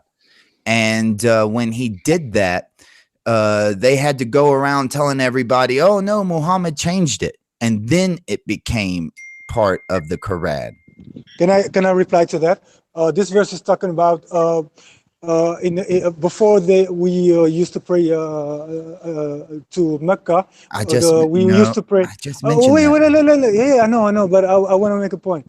Before we used to pray the direction Mecca, we used to pray direction Jerusalem. But Muhammad looked to the sky, and Allah knew that he wants to pray against to his to Mecca. So he turned the direction of prayer, and the Jews were very offended, and they exposed themselves because the Muslims and the Jews used to pray in one direction through Jerusalem, but suddenly the direction changed. The meaning, the whole religion changed. It's not the same anymore. So the Jews were offended. And they were exposed themselves because the Jews exposed themselves that they believed he was the prophet. Otherwise, they wouldn't. So they complained, why he's changing the Qibla? Why he's changing the direction from Jerusalem to Mecca? That's not true. So Kenny, just because Benny, yes, just because they somebody exposed themselves, the fools. That's why Allah called Benny, them fools. Just because themselves. Just because somebody complains about somebody changing something when they're alleging to be part of somebody else's religion, and then they completely change it, that doesn't mean that they believed that they were part of their religion. They're just showing them the hypocrisy of which they are trying to establish. Can I just establish a historical fact here, but by asking one simple question first? Benny, when the Jews and the Muslims were facing Jerusalem, what were they praying to? Praying to the creator of the heavens of earth. One God. Not 3 in 1, no 1 in 3. One God. Well, no, we're not talking Trinity, and I don't believe in the Trinity. We're not here to talk about the Bible. So can you refrain from making these silly little comments? When the Jews and the Muslims were bowing down to Jerusalem, before the change in the Qibla, what were they bowing down to? What were they facing?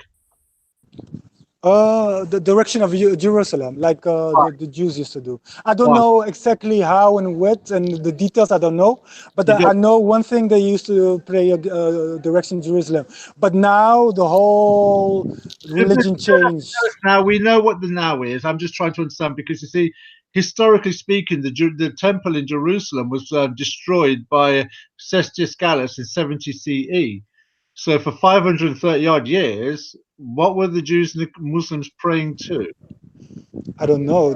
I know they prayed the direction of Jerusalem, because Jerusalem is the third holy place in Islam. No, it would be the holiest place until they changed the direction, right? Yeah. So what you just said doesn't make sense. What was the first place? Because then you're saying that Abraham built the house there. Abraham built the house there. He built the house there. So it was originally the holiest place. Inconsistent. What you said was inconsistent. Why? So just one sec. Why? So just let each guy finish, and then you can hop in. Otherwise, you're speaking over, and I can't hear either of you. So, So you're saying, Benny, that Mecca was the first place built, but who built Mecca then, Benny? Um, if I'm not mistaken, the original build was by Adam, and it got destroyed and corrupted, and then Abraham rebuilt it again, and then it got corrupted with idols and everything, and then the final messenger rebuilt it again. So the original holy place was Mecca. Okay, if it was built by Adam, bearing in mind the Hadith teaches that Adam was 90 foot tall. Okay, can you help me? Can you reconcile how does a 90-foot tall man build an object that is 5 times smaller than he is? I'm not going to go into speculations and everything. I don't know. Speculation. It's the Hadith. The Hadith clearly teaches Adam was 90 foot tall. I want you to explain to me, why would Adam build an object to point to worship that was 5 times smaller than he was? I have to look into it, how he built it and everything. I have to look into the details.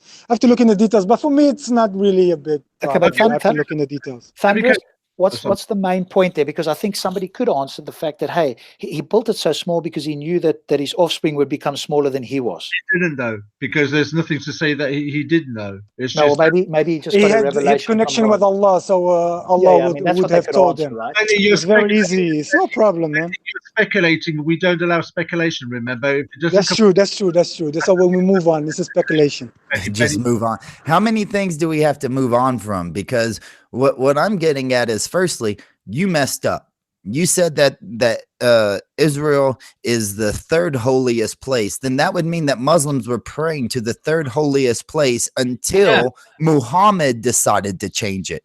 Muhammad, no. You have to know Hadith. The Hadith says that Muhammad wanted to pray towards Mecca, so then he turned around and prayed towards Mecca, and then everybody started following him and doing that, and they started passing it around, and then this verse came about changing the Qibla, about the direction.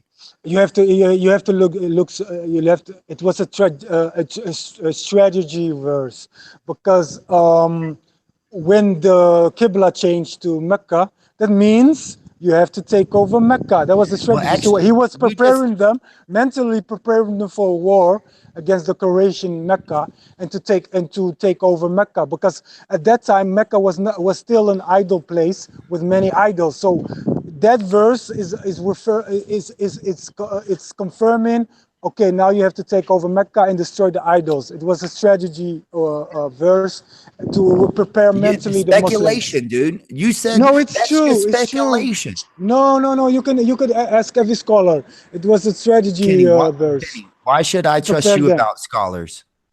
You've admitted that you're ignorant on a lot of stuff that we've been talking about. So why should I trust you about this? I'm not ignorant of all things. Some things I know, some things I don't know, and that's why I. But you still talk as if you know both of them. This one I know. I know this verse, and the verse is talking about the fools, the Jews. They expose themselves, because why should you complain and be bothered that the Qibla is changed? You don't believe in Prophet Muhammad, right? So even if it's changed to Disney World, it doesn't matter. But they were offended, and they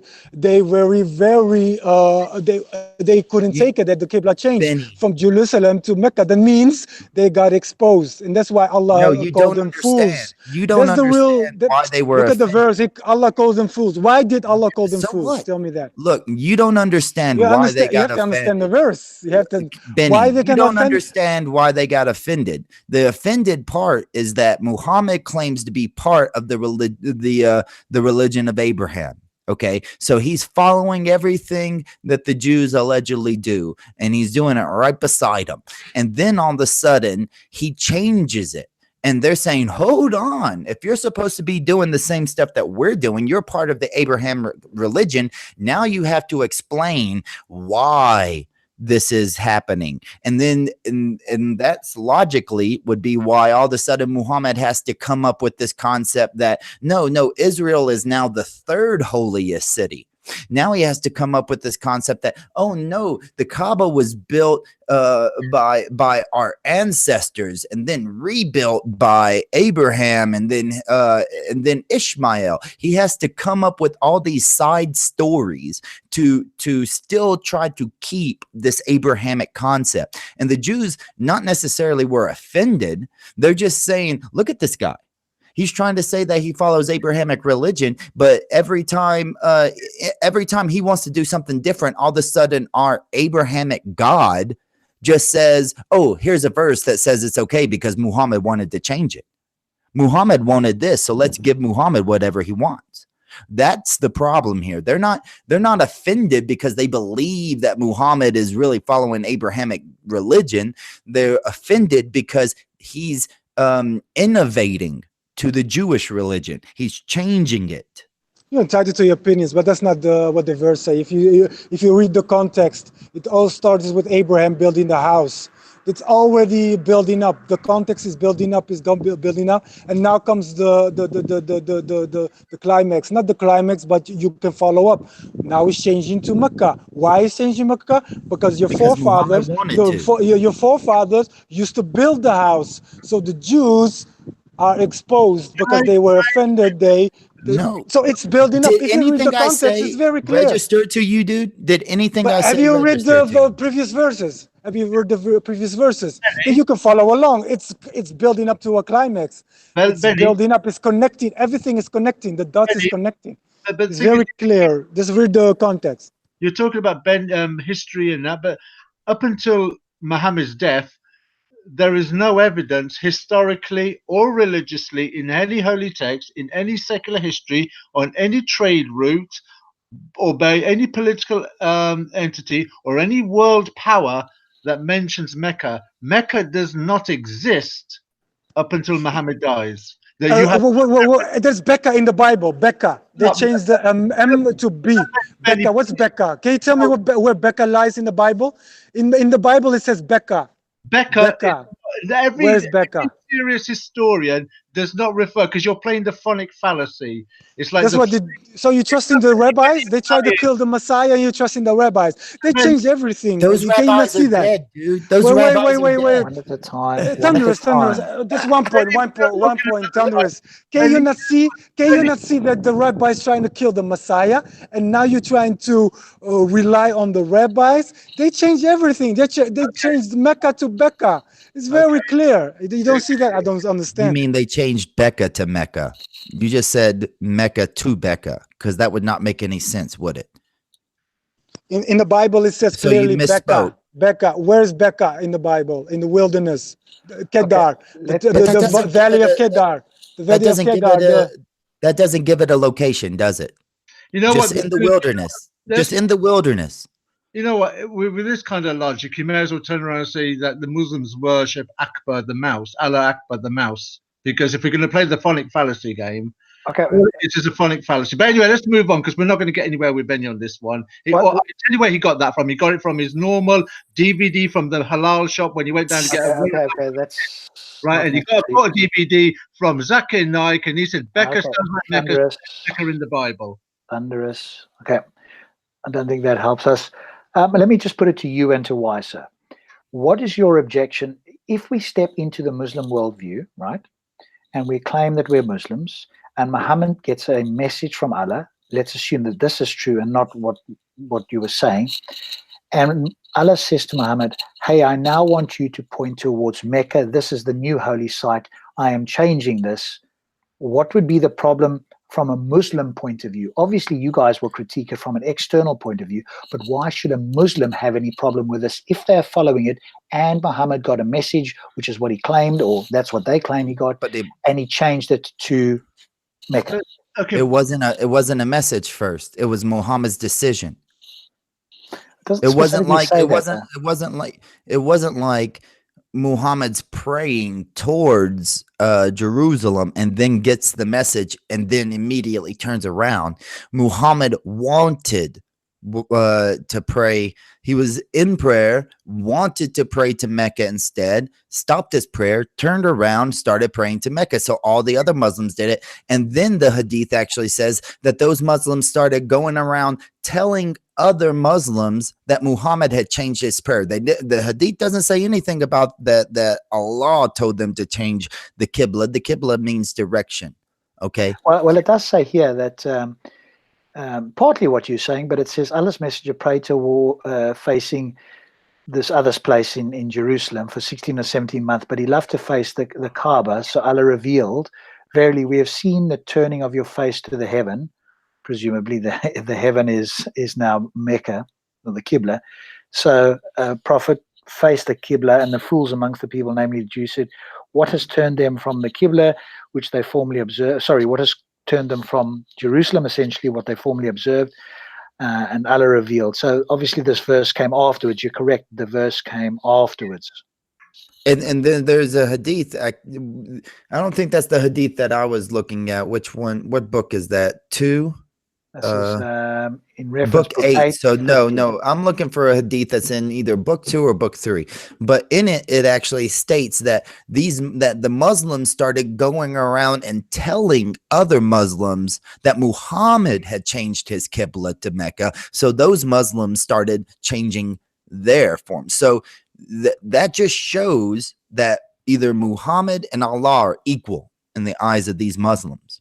Because Allah never sanctioned for Muhammad to change his direction of prayer, but because he wanted to, okay, Muslims just start instantly changing, and then it's like Allah, Muhammad notices that these people are changing it, so he has to give a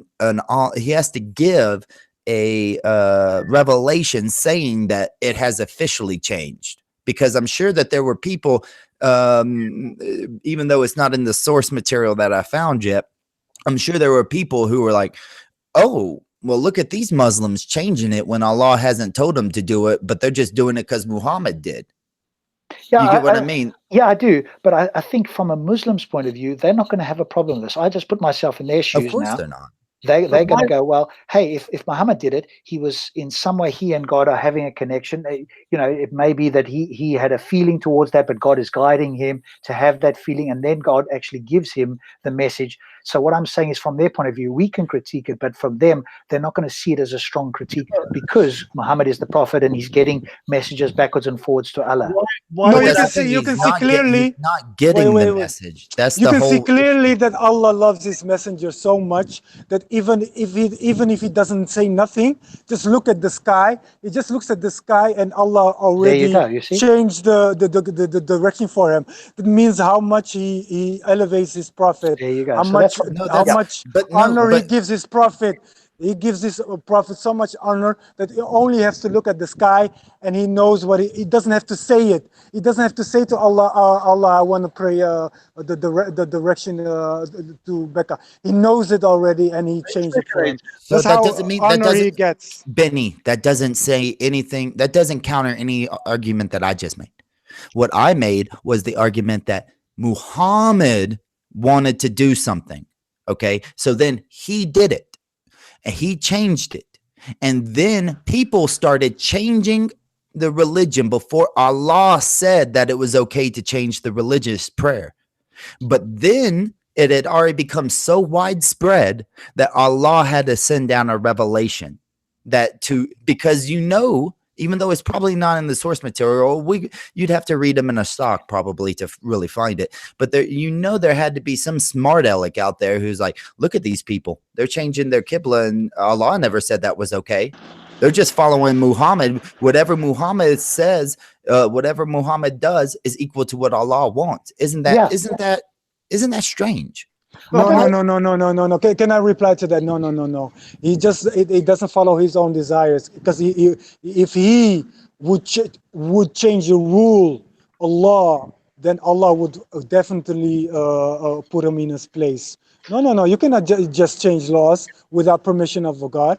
He did. Even if he lied, Allah already warned him in the Quran. If you tell a lie against me, or do something, I will cut your jugular vein off Nope, instantly. Benny, There's a once again, direct you're not threat doing it to the right, because that's prophet. not what the What verse you says. talking about? The verse that you Have you just read the stated, Quran? He threatened them if he lied Benny, against you said Allah. something that He cannot wasn't do that. He true. doesn't follow his own desires.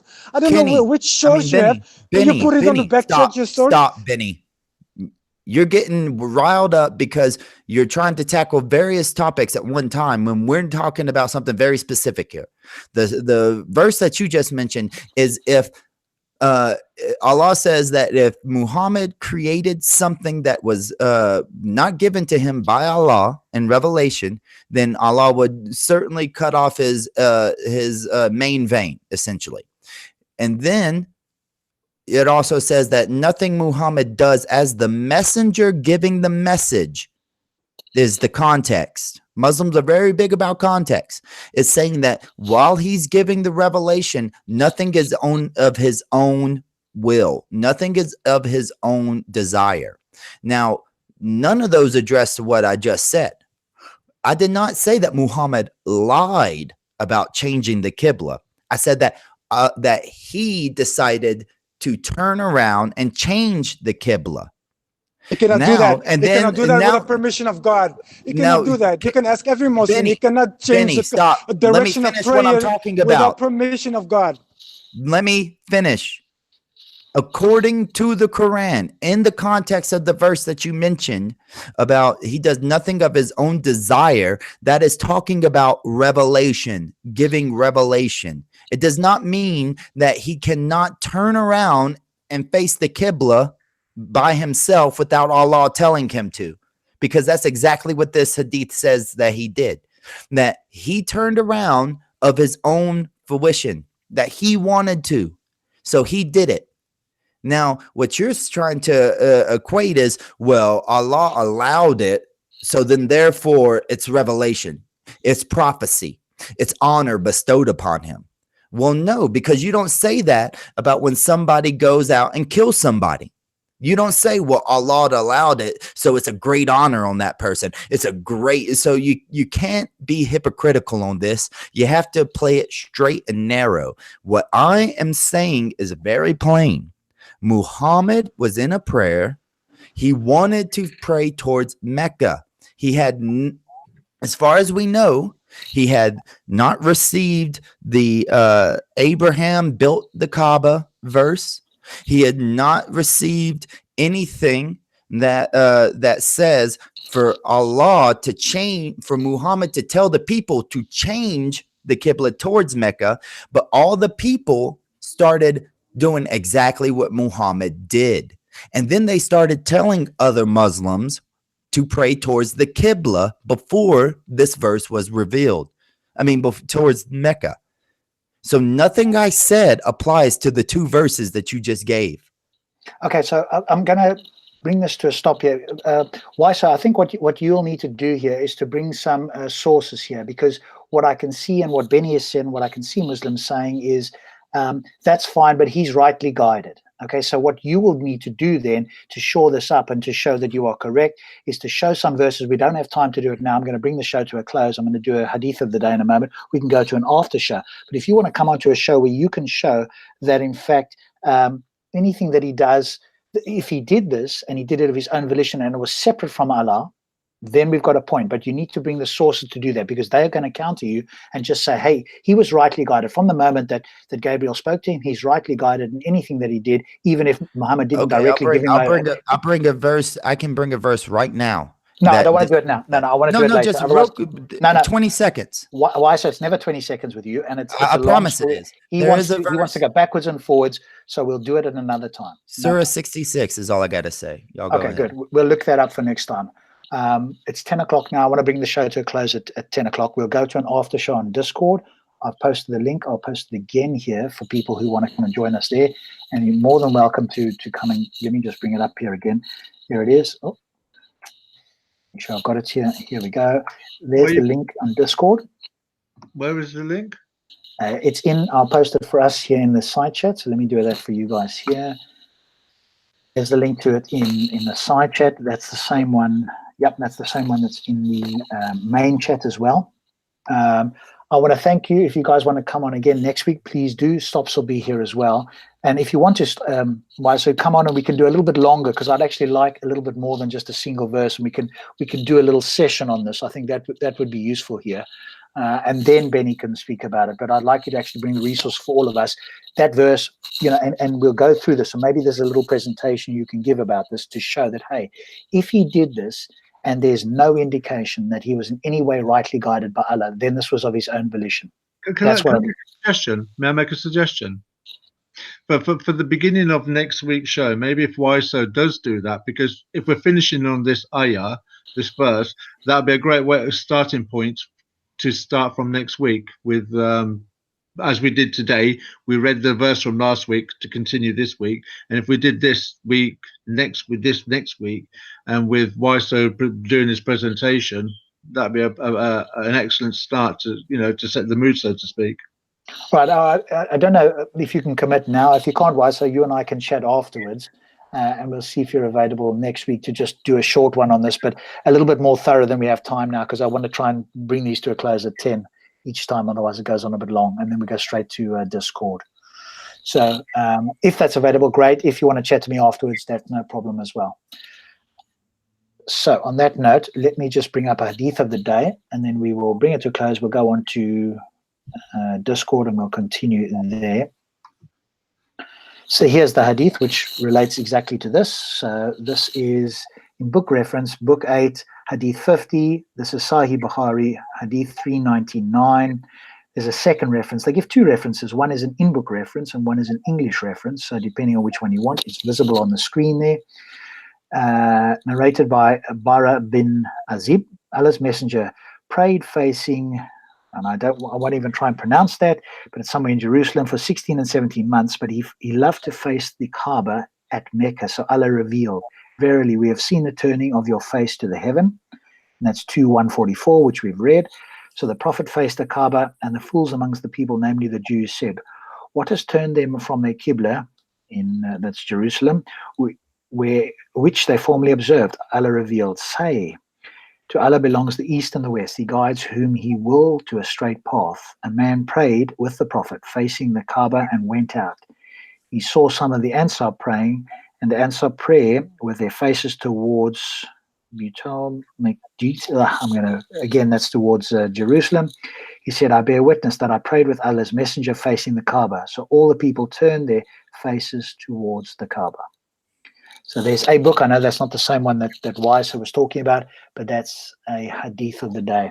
So we ended on let me just make sure here, we ended on 242. So we'll start there again next week.